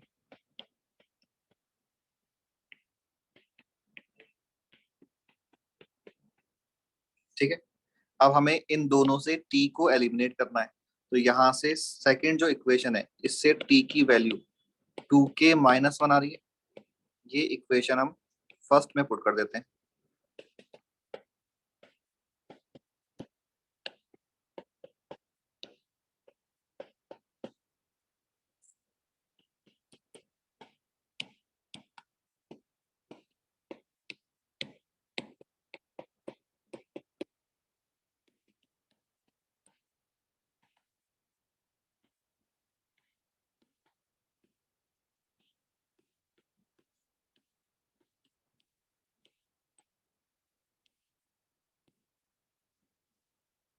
ओके, 2y की जगह बस 4y आएगा। ठीक है, नहीं x की जगह भी 2x आएगा। तो यहाँ पे इस तरह से अपना फाइनल आंसर आ जाएगा। अब एक बार देखना, कोई किसी को कोई भी स्टेप पूछना है। स्टेप 1 हमने डायग्राम बनाया, स्टेप 2 मिड पॉइंट लिखा, मिड पॉइंट से कोऑर्डिनेट्स को कंपेयर किया, कैलकुलेशन करी और फाइनल आंसर लिखा। इन 5 स्टेप्स में से कोई भी स्टेप। लेक्चर के को मिड पॉइंट लिया था ना। हाँ स्टेप में हर्षल, तुम्हारा ऑडियो थोड़ा डिस्टर्ब आ रहा है, वापस से बोलो। फर्स्ट स्टेप में आपने एच और के पॉइंट को मिड पॉइंट लिया था ना। हाँ, एच और के को मिड पॉइंट लिया है हमने, मतलब पी पॉइंट को मिड पॉइंट लिया है जिसका लोकस चाहिए।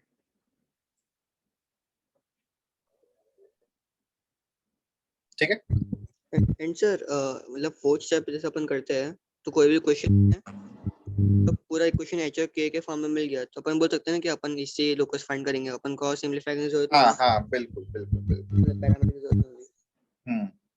सर हाँ सर, तो हम बेसिकली पीबी लाइन का इक्वेशन ढूंढ रहे हैं ना। नहीं,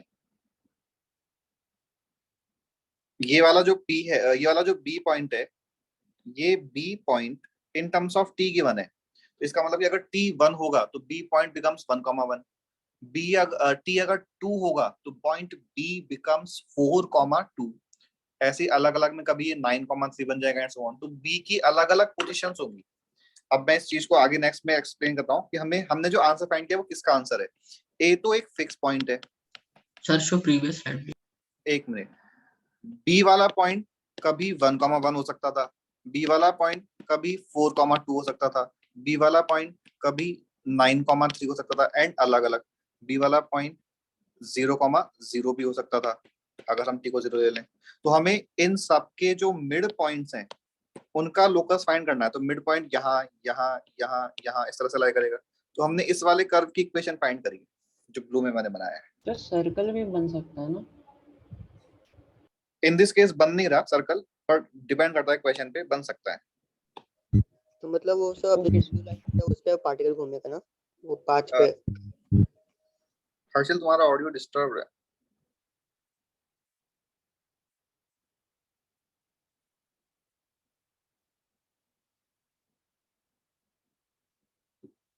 अभी ये नोट कर लिया जिसने भी जिसको भी नोट करना है।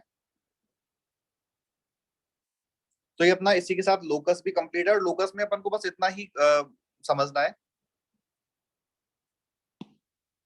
The blue line you draw in that line particle, हाँ बिल्कुल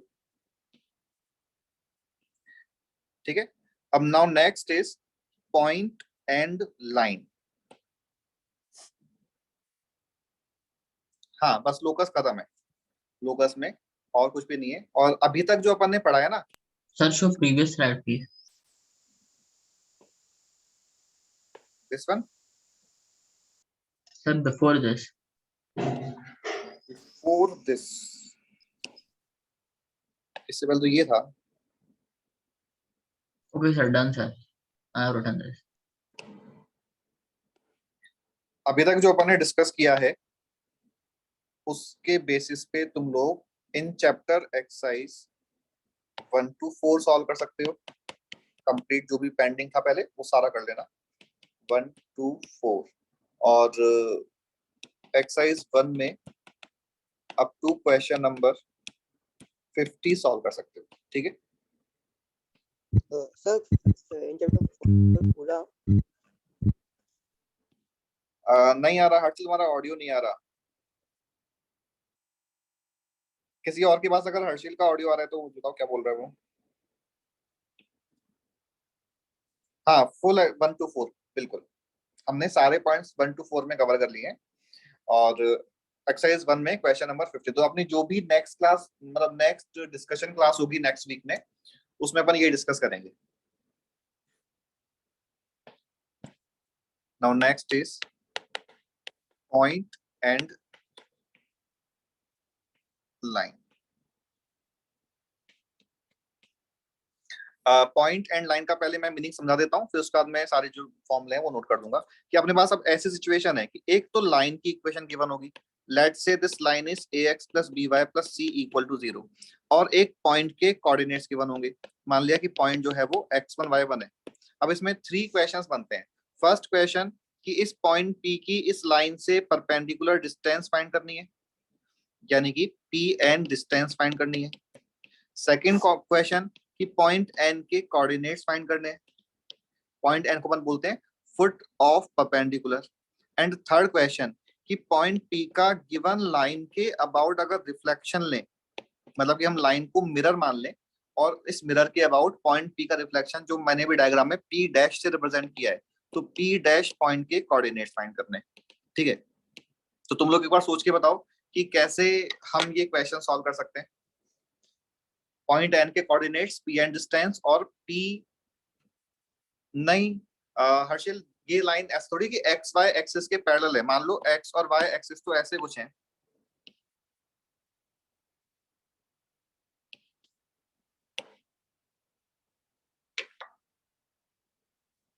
अच्छा, अब इसमें अप्रोच कैसे होगा, तुम ये सोचो पहले तो कि अगर हमें किसी भी मेथड से पॉइंट एन के कोऑर्डिनेट्स मिल गए तो इसकी हेल्प से ये दोनों क्वेश्चन सॉल्व हो जाएंगे। तो पहले देखना कि अगर मान लो हमने किसी मेथड से पॉइंट एन फाइंड कर लिया तो पी एन डिस्टेंस, तो डिस्टेंस फॉर्मूले से ही आ जाएगा, करेक्ट। ये बताओ कि पी डैश यानी कि रिफ्लेक्शन वाला जो पॉइंट है उसके उसका आंसर कैसे फाइंड करोगे। हमें एन पता है, हमें पी पता है,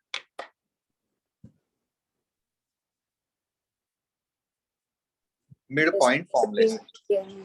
बिल्कुल, कि जो एन होगा वो पी और पी डैश का मिड पॉइंट होगा। तो अल्टीमेटली मेरे पास सिर्फ एक क्वेश्चन, ओनली वन क्वेश्चन बचा कि इस एन के कोऑर्डिनेट्स कैसे फाइंड करेंगे इस इंफॉर्मेशन से। कोई बता सकता है?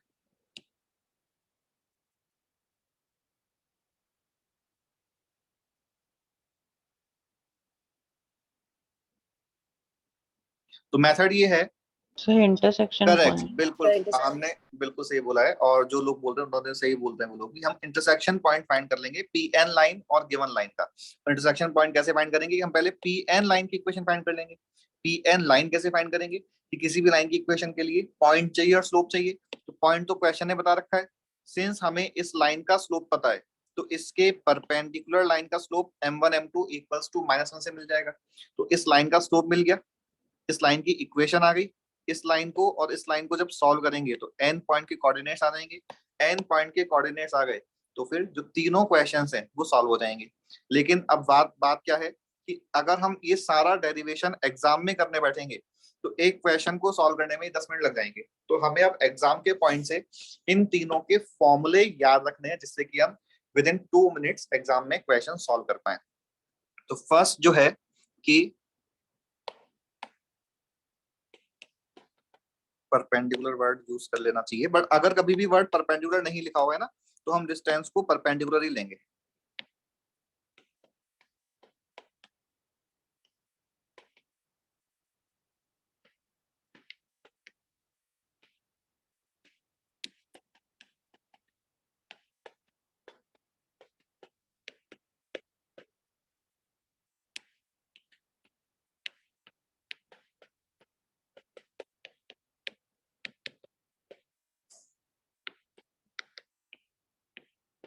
जो हमने अभी मेथड डिस्कस किया उससे सॉल्व करने के बाद जो आंसर आता है वो आंसर हमें इस फॉर्मूले की फॉर्म में याद रखना है।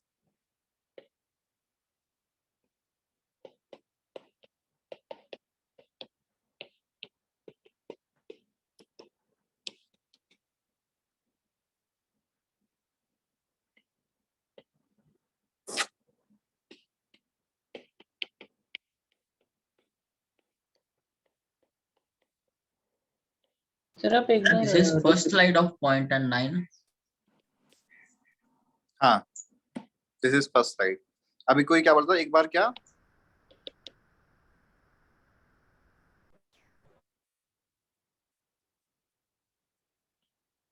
अच्छा आप एक बार डेरिवेशन दिखा सकते हो? अभी बताया ना कैलकुलेशन करना, डेरिवेशन तो अपने डिस्कस कर ही लिया जो कंसेप्ट है। सर हाँ सर पीएन का इक्वेशन कैसे निकालेंगे, एक ही पॉइंट पता है ना। पीएन लाइन का स्लोप आ जाएगा because PN line is perpendicular to given line, तो पॉइंट स्लोप फॉर्म से आ जाएगा। अच्छा ओके।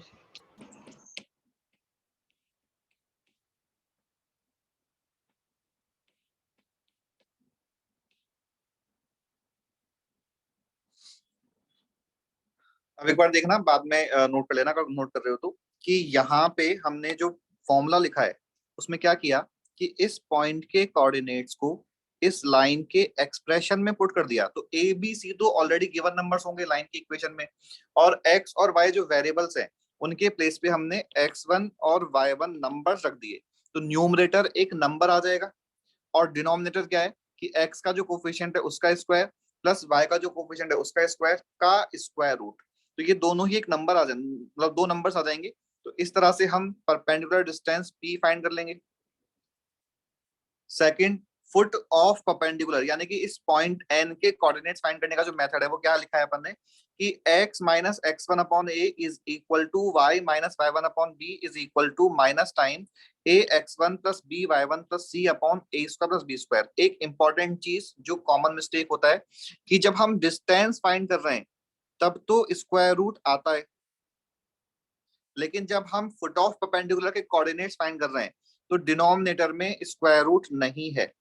ठीक है, तो कई बार अपन गलती से स्क्वायर रूट लगा लेते हैं यहाँ भी, क्योंकि यहाँ पे लग रहा है, तो यहाँ पे नहीं है, ध्यान रखना है। और अब अगेन कि फुट ऑफ परपेंडिकुलर के कोऑर्डिनेट्स कैसे फाइंड करेंगे, तो मैंने बोला कि x1 और y1 गिवन नंबर होगा तो उससे तो हमारा ये पूरा की पूरा जो ब्रैकेट है वो एक नंबर बन जाएगा। ये एक नंबर बन गया, x1 गिवन है, a गिवन है, तो x minus x1 upon a is equal to sum number. मान लो x minus 2 upon 3 is equal to minus 5, ऐसे आ गया। तो यहाँ से सॉल्व करके जो x आएगा वो n पॉइंट का x कोऑर्डिनेट है, ऐसे ही जो y में आएगा वो n पॉइंट का y कोऑर्डिनेट है। ठीक है, अभी मैं क्वेश्चन लूंगा तो और क्लियर हो जाएगा। बट इंपॉर्टेंट चीज क्या कि परपेंडिकुलर डिस्टेंस में तो हमारे पास रूट आता है डिनोमिनेटर में, लेकिन जो फुट ऑफ परपेंडिकुलर का फॉर्मूला है उसमें डिनोमिनेटर में रूट नहीं आता है। और थर्ड पॉइंट जो है वो रिफ्लेक्शन का है कि reflection of p about given line, ये फाइंड करने के लिए हम सेम टाइप का फॉर्मूला है जो हमने अभी फुट ऑफ परपेंडिकुलर में लिखा था, बट एक्स्ट्रा एक 2 आ जाता है।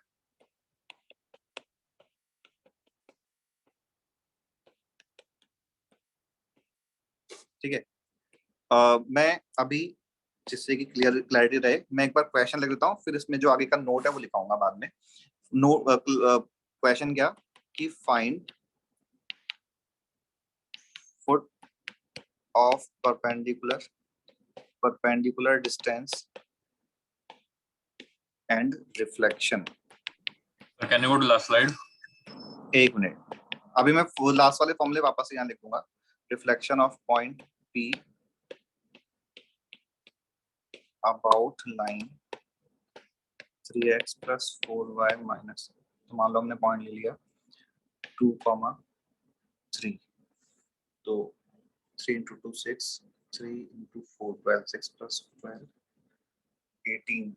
18।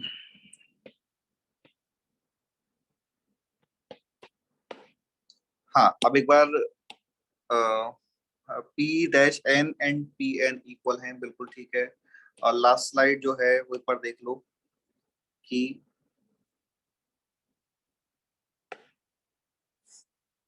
अगर हमें एक पॉइंट के कोऑर्डिनेट्स गिवन है,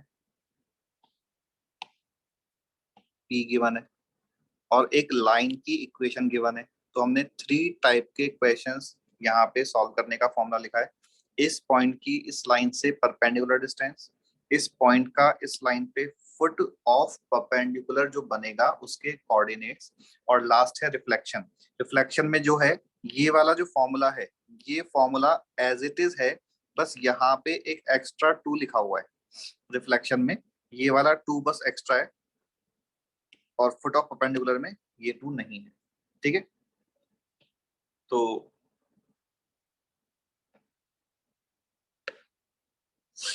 इस वाले क्वेश्चन का के तीनों आंसर्स तुम्हें बताने हैं।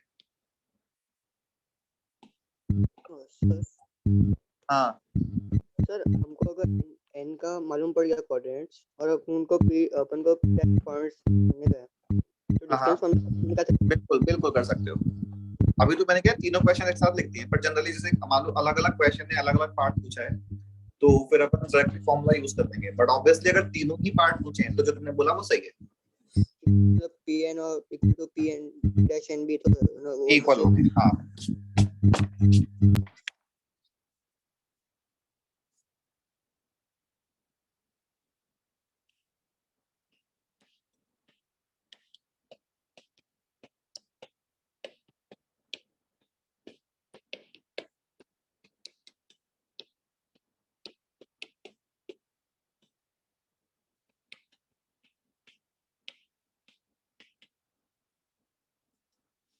तो यहाँ पे x1 और y1 2,3 बोले हैं।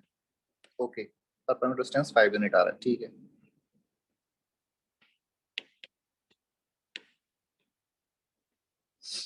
ए और बी और सी, ये ए है, ये बी है और ये सी है। तो परपेंडिकुलर डिस्टेंस 2 लोगों ने आंसर दिया है, दोनों का 5 आ रहा है, करेक्ट है। तो A is equal to 3, B is equal to 4, और राइट साइड में 3 into 2 6 plus 3 into 4 12 plus 7 25 numerator आ रहा है, और 25 बाई चांस 25 ही डिनोमिनेटर आ रहा है। ठीक है, तो ये नंबर राइट साइड का -1 बन गया।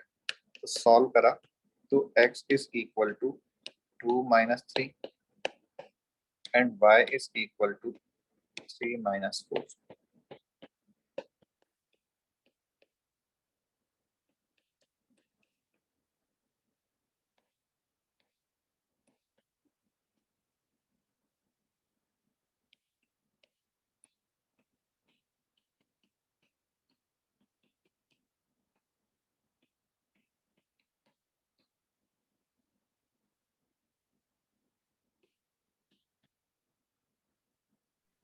Sir, I didn't understand how you substituted x minus 2 and divided by 3 into x is equal to 2 minus 3. I have equated this number. Yes. Sir, both of them, x and y. हाँ, from this and this we'll get x, and from this and this we'll get y. But how do you do that? Just calculation ही तो है। So it should be divided by 3, right? If you are right, I mean, giving us 2 minus 3 should be 3x, right? Here it is x minus 2 upon 3 is equal to -1. Therefore, x Sir. minus 2 is equal to -3. Therefore, x is equal to 2 minus 3. Got Okay, it? sir. हाँ.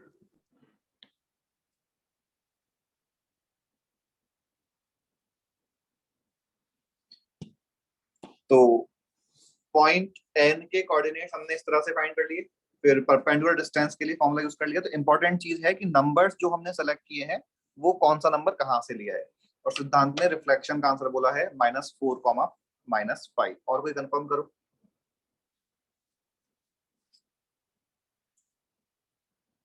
आहान का -4, -5। Okay,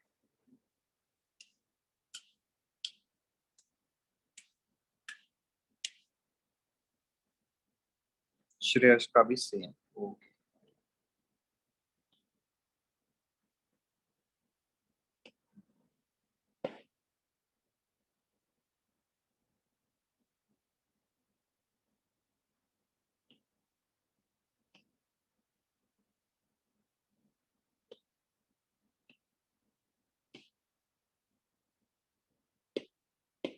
sir आप last part दिखा सकते हो please? एक minute,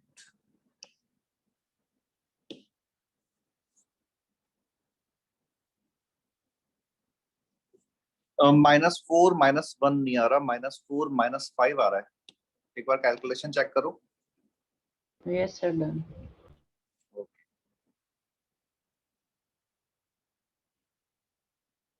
ठीक है, तो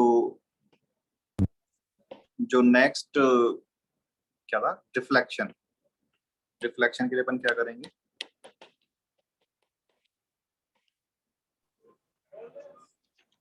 x माइनस, डिस्टेंस इंटू 2 करेंगे तो हो जाएगा ना नहीं तो उससे तो डिस्टेंस आएगा ना, पॉइंट कैसे आएगा? सर? फॉर्मूला तो सेम ही है ना, x minus x1 upon a equal to y minus y1 हाँ अपॉन। बिल्कुल, उसी से यूज करेंगे। लेकिन मैंने भी यही बोला कि यहाँ पे मतलब इसको जो तुमने बोला है वो चीज मतलब बात तो ठीक है, बट हम इस नंबर को डिस्टेंस नहीं बोलेंगे, बिकॉज डिस्टेंस जब बोलेंगे तो डिस्टेंस में तो रूट आ जाता है। नहीं सर, मैं डिस्टेंस नहीं बोल रहा था, मैं बस हाँ वो नंबर का डबल कर देंगे, बिल्कुल ठीक है। यूज कर सकते हैं। हाँ वो नंबर का डबल कर देंगे, ठीक Sir, है। show the previous slide, please. तो जब हम रिफ्लेक्शन फाइंड करेंगे तो यहाँ पे जो ये नंबर लिखा है इसकी जगह 2 आ जाएगा, और 2 आ जाएगा तो फिर इसके प्लेस पे -2 आ जाएगा, और इसको हम जब कैलकुलेशन करेंगे तो पॉइंट -4, -5 आ जाएगा। सर हम्म, p इक्वल टू 5 निकाला है, वो नहीं पूछा ना अपन को? वापस से बोलो क्या? p इक्वल टू 5 निकाला आपने, वो अपन को पूछा नहीं है ना पर? एक मिनट रुको,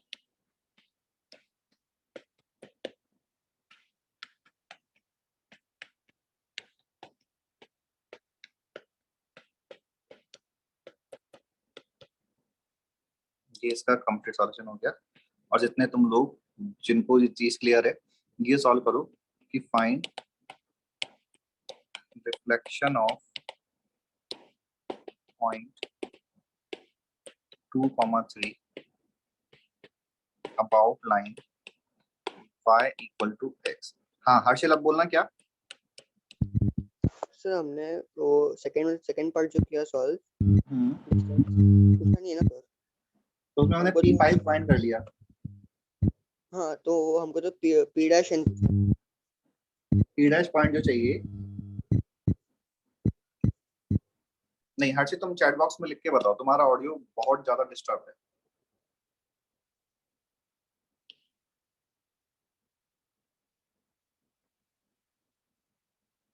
सभी लोग कैलकुलेशन करो इस क्वेश्चन की प्रॉपर और आंसर बताना।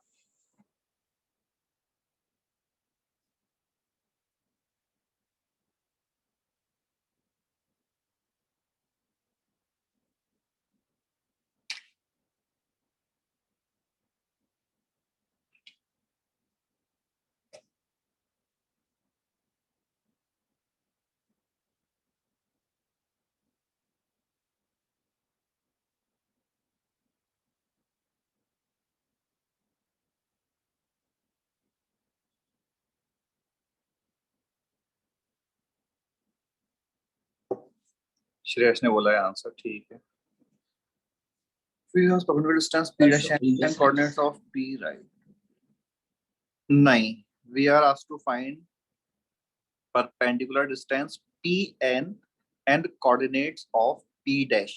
t तो गिवन था अपन को, हाँ,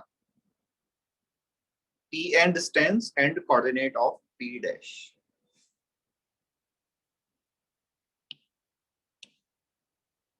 three comma two correct answer है। तो एक बार ये वाला स्लाइड देख लो जिसको देखना है।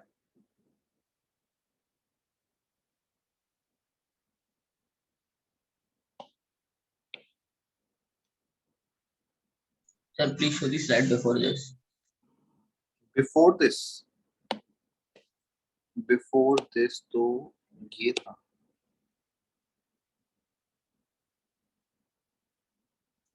ये हमने जो श्रेयस जो पॉइंट फाइंड किया है 3,2, ये p डैश के ही कोऑर्डिनेट्स हैं लास्ट वाले क्वेश्चन में।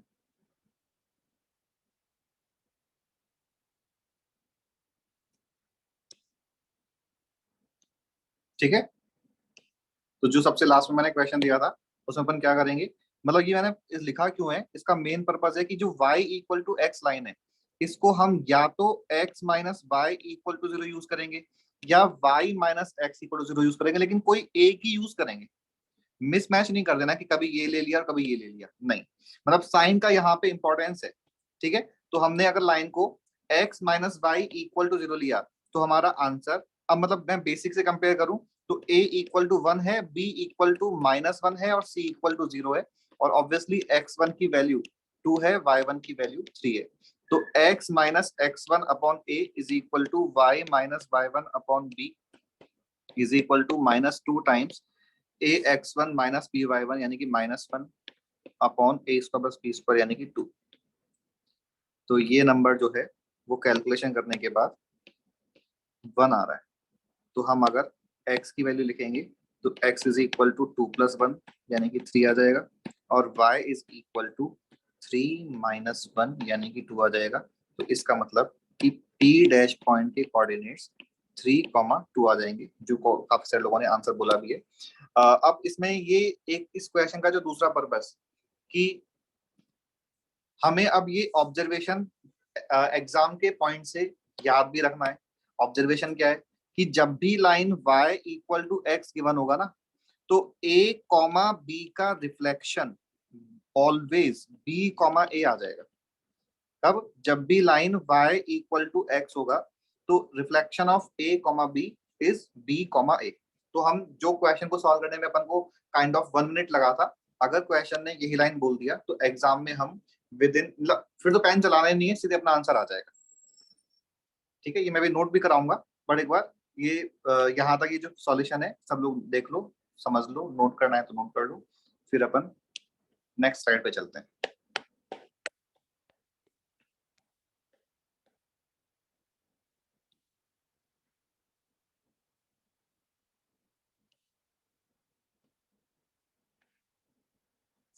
अब ये चीज अपन नोट कर लेते हैं जो मैंने भी बोला।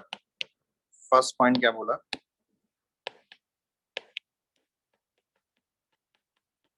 Reflection of point. लास्ट वाले क्वेश्चन ने एक पॉइंट दे रखा था और उसका y equal to x line के अबाउट रिफ्लेक्शन फाइंड करने बोला था। जो हमारा आंसर पॉइंट जो था वो 2,3 था, तो रिफ्लेक्टेड पॉइंट का आंसर 3,2 आ गया था। और वो हमने कहा कि ऑब्जर्वेशन क्या है, reflection of point a, b about line y equal to, या ऐसा करता हूं मैं, इसी में तीनों पॉइंट लिख देता हूं, about first situation line y equal to x is b comma a। second situation about x axis, तुम लोग बताओ answer, a comma b point का about x axis रिफ्लेक्शन क्या होगा?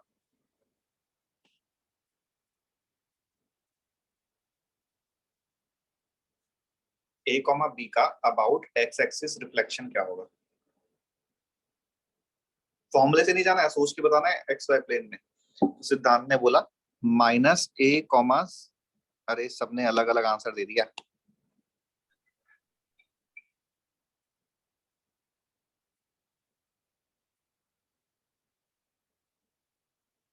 तो अभी वृष्टि, अथर्व एंड, अच्छा सभी लोगों का आंसर आगे जाके सेम ही आ रहा है, ठीक है।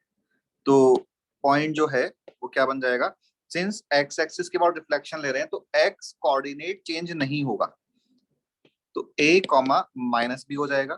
एंड थर्ड पॉइंट कि reflection of this point about y axis, ये minus a comma plus B हो जाएगा। ठीक है, तो ये अपन को एग्जाम के पर्पज से डायरेक्टली याद रखने हैं जिससे कि एग्जाम में टाइम ना लगे।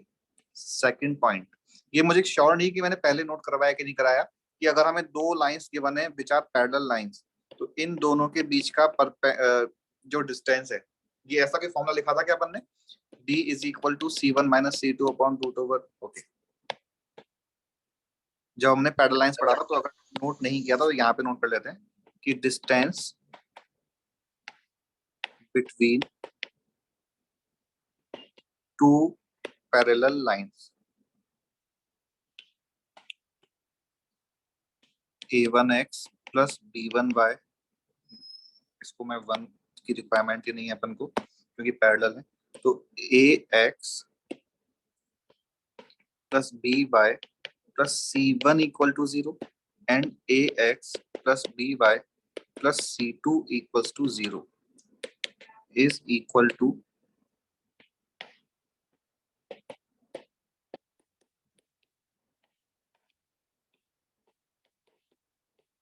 Yes, sir, we have done this once, I remember. ये किया है अपन ने? Sir, we have done parallel and I remember this. Like,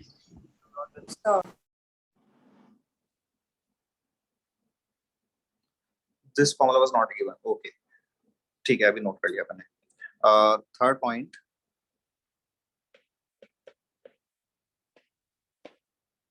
sir ये परपेंडिकुलर डिस्टेंस ये है ना, since lines are parallel lines.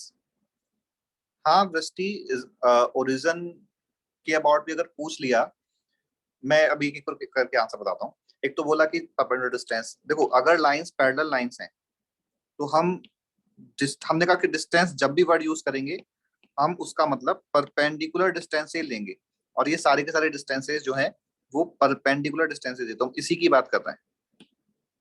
ठीक है. सेकंड चीज कि अगर क्वेश्चन ने बोला कि reflection of point P about point A comma B about origin, तो तुम लोग बताओ आंसर क्या आएगा? Reflection of point A comma B about origin. -a, -b. Minus A comma minus B. X जो फर्स्ट क्वाड्रेंट का पॉइंट है वो ओरिजिन के अबाउट रिफ्लेक्ट होगी, थर्ड क्वाड्रेंट में चला जाएगा तो एक्स कोऑर्डिनेट के आगे भी नेगेटिव आ जाएगा, वाई के भी आगे नेगेटिव आ जाएगा, तो -a कॉमा -b आंसर आ जाएगा. थर्ड ये वाला केस कि इफ हम अगर अपन को एक पैरेललोग्राम की चारों साइड्स दे रखी हैं तो एरिया अगर फाइंड करना है तो उसके लिए मैं फॉर्मूला लिख रहा हूँ, whose sides are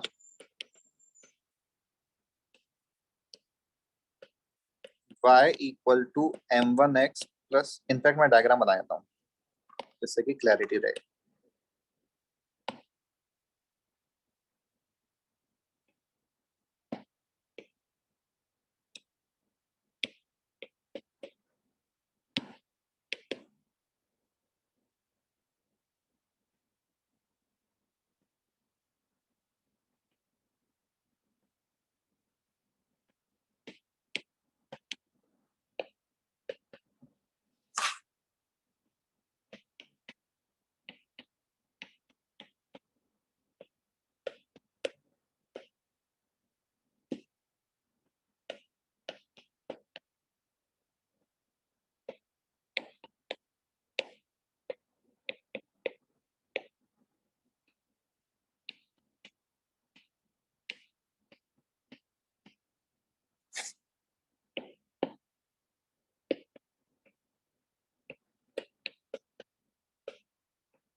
अब यहाँ पे इंपॉर्टेंट चीज क्या है कि जो लाइन की इक्वेशंस हैं उन इक्वेशंस को हमें स्लोप इंटरसेप्ट फॉर्म में कन्वर्ट करना है. अगर नहीं गिवन है स्लोप इंटरसेप्ट फॉर्म में तो y equal to mx plus c वाली फॉर्म में कन्वर्ट करना ही करना है. ठीक है. सेकेंड थिंग जो हमें ऑलरेडी पता है कि since AB and CD lines are parallel lines, तो इन दोनों का स्लोप भी सेम ही होगा.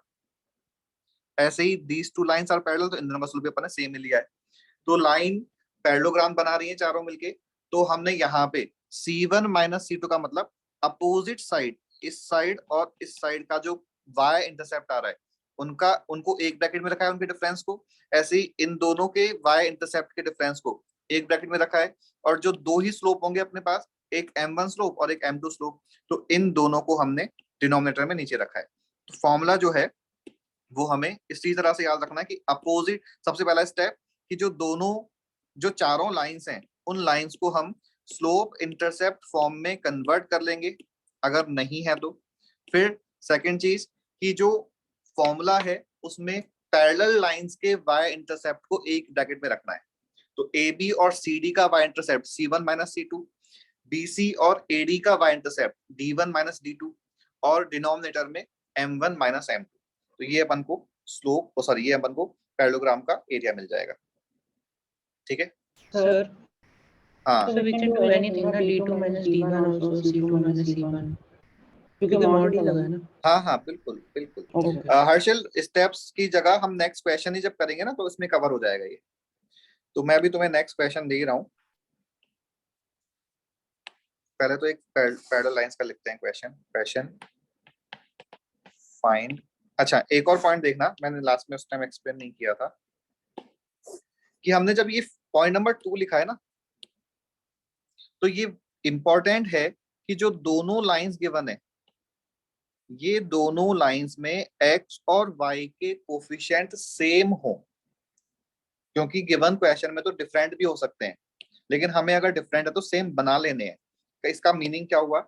इसका मीनिंग ये हुआ कि find distance between lines 2x plus 3y plus 4 equal to 0 and 4x plus 6y minus या equal to 1.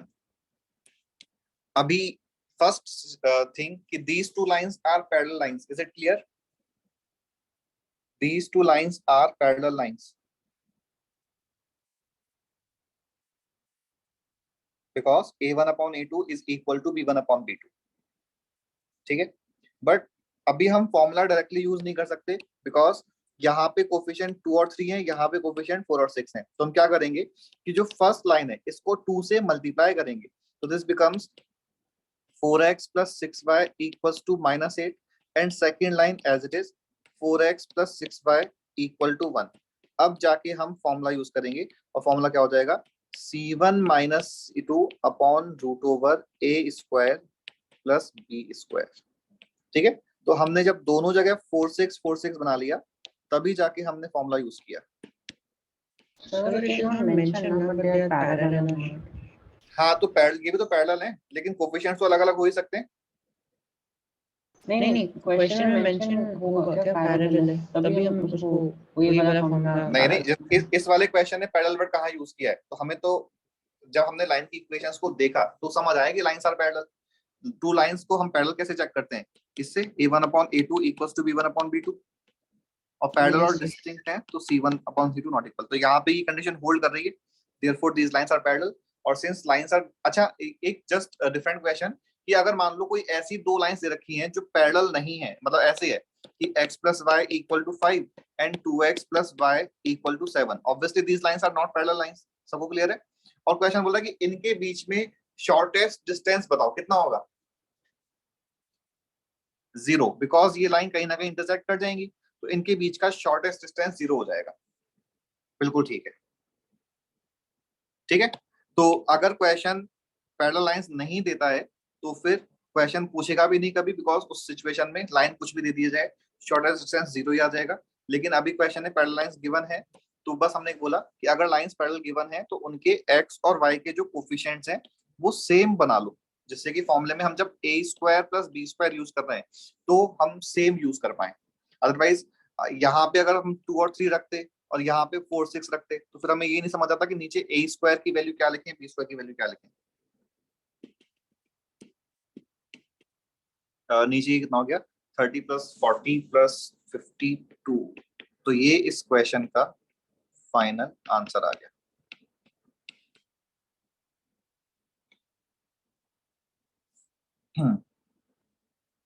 अभी किसी को इस क्वेश्चन में कुछ पूछना है? लिख सकता है सर 9/2 रूट 13। 9/2 रूट 13 करके छोड़ सकते हैं क्या? बिल्कुल बिल्कुल लिख सकते हैं सर, आपकी आवाज कट रही है। 9/2 रूट 13 भी लिख सकते हैं। Can you repeat the formula for the distance?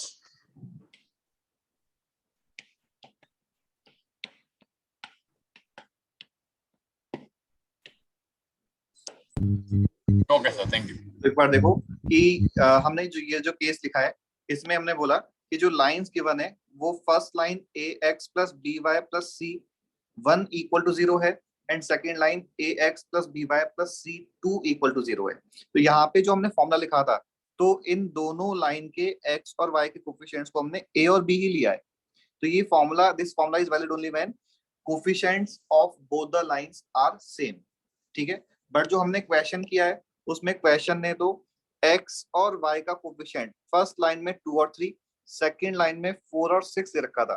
तो ऐसी सिचुएशन में हम डायरेक्टली फॉर्मूला यूज नहीं कर सकते C1 माइनस C2। तो हमने क्या बोला कि या तो फर्स्ट लाइन को 2 से मल्टीप्लाई करो या सेकंड लाइन को 2 से डिवाइड करो, जिससे कि कोफिशिएंट x y के सेम बन जाए।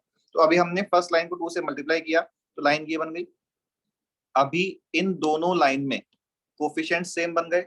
अच्छा, दूसरी इंपॉर्टेंट चीज कि हमने जो C1 C2 यूज किए हैं वो या तो इन दोनों कांस्टेंट को लेफ्ट साइड में ले जाओ या दोनों कांस्टेंट को राइट साइड में ले जाओ। ऐसा नहीं कि एक लेफ्ट में एक राइट में, ऐसा नहीं। तो अभी हमने दोनों को राइट साइड में ले लिया, ठीक है। और फिर अब C1 is equal to -8, C2 is equal to +1। तो C1 minus C2 upon root over a square plus b square. हाँ बिल्कुल, हर्षिल ने जो बोला ठीक है। तो अभी कोई और डाउट किसी को लास्ट वाले क्वेश्चन में?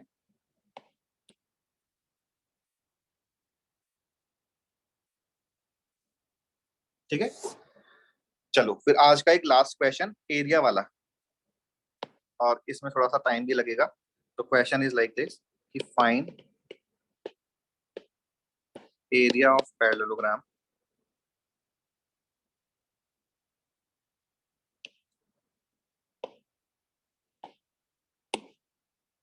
देखो, जो जो भी नोट करना जल्दी से नोट करो। जिन लोगों ने ऑलरेडी नोट कर लिया वो वापस से देख लो कि जब हम पैरेललोग्राम का एरिया फाइंड कर रहे हैं तो हमें यहाँ पे लाइंस को स्लोप इंटरसेप्ट फॉर्म में कन्वर्ट करना ही करना है, सारी लाइंस को। तब जाके हम इस फॉर्मूले को यूज करेंगे which is C1 minus C2 D1 minus D2 upon M1 minus M2, ठीक है सर हाँ। Sir, how did you derive the distance वाला formula, distance between two parallel lines, an area of parallelogram वाला formula? सोच के बताओ distance between two parallel lines का कैसे आया होगा फॉर्मूला। बहुत सिंपल है, सभी लोग जितना ही सोचो कि distance between two parallel line का जो फॉर्मूला है C1 minus C2 upon root over a square plus b square, इसका डेरिवेशन क्या रहा होगा?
किसी को समझ आएगा कि पैरेलल लाइन के बीच का डिस्टेंस का फॉर्मूला कैसे बना? देखो एक बार देखो बोर्ड पे कि यहाँ पे अपन को ये लाइन मान लो, जैसे अभी ये वाला क्वेश्चन ले लेते हैं कि ये 2x plus 3y plus 4 equal to 0 है और ये 4x plus 6y equal to 1 है। तो इस लाइन पे लाई करने वाला कोई सा भी एक फिक्स पॉइंट हम -2,0, देखो y को 0 पुट किया तो x की वैल्यू -2 आ रही है, तो -2,0 ले सकते हैं, कोई दूसरा पॉइंट भी ले सकते हो। और फिर हमने इस पॉइंट की इस लाइन से परपेंडिकुलर डिस्टेंस फाइंड कर ली जो हमने इससे पहले डिस्कस किया था। तो ये जो डिस्टेंस होगी वही इन दोनों पैरेलल लाइन के बीच का डिस्टेंस हो जाएगा, ठीक है। नहीं नहीं, डिस्टेंस फाइंड करिए, स्लोप्स नहीं। इस लाइन पे एक फिक्स पॉइंट ले लिया, एनी वन फिक्स पॉइंट, और उस पॉइंट की सेकंड वाली लाइन से परपेंडिकुलर डिस्टेंस फाइंड कर ली, तो हमें इन दोनों लाइन के बीच में परपेंडिकुलर डिस्टेंस मिल जाएगी। अब ये वाला क्वेश्चन तुम्हें सॉल्व करना है जो आज का लास्ट क्वेश्चन है, और यहाँ पे अभी जो लाइंस गिवन है वो जनरल फॉर्म में गिवन है। First convert these lines in slope intercept form, करो कैलकुलेशन।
तो देखना y equals to mx plus c में कन्वर्ट करने के लिए y को एक साइड ले आए और y का जो भी कोफिशिएंट है उससे डिवाइड कर दिया, तो सारी lines y equal to mx plus c वाली फॉर्म में कन्वर्ट हो गई। अब तुम लोग मुझे बताना कि c1 माइनस c2 के लिए कौन कौन से नंबर्स क्या क्या हैं, c1 क्या लें और c2 क्या लें। C1 minus 4/3 और C2 c2 कितना 5/3।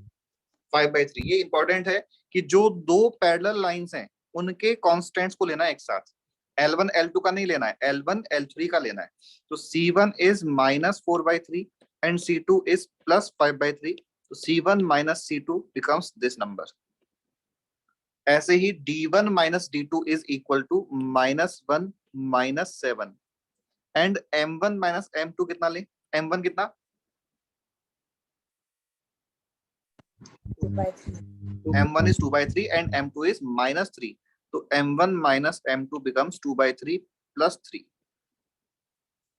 वेदांत का आंसर 9 आ रहा है। और कोई कंफर्म करो, ये कितना आ गया -5 + 4 यानी कि 9/3 3 into 8 24 और डिनोमिनेटर इज 3 into 3 9 + 2 11/3 24 into 3/11 यानी कि 72/11।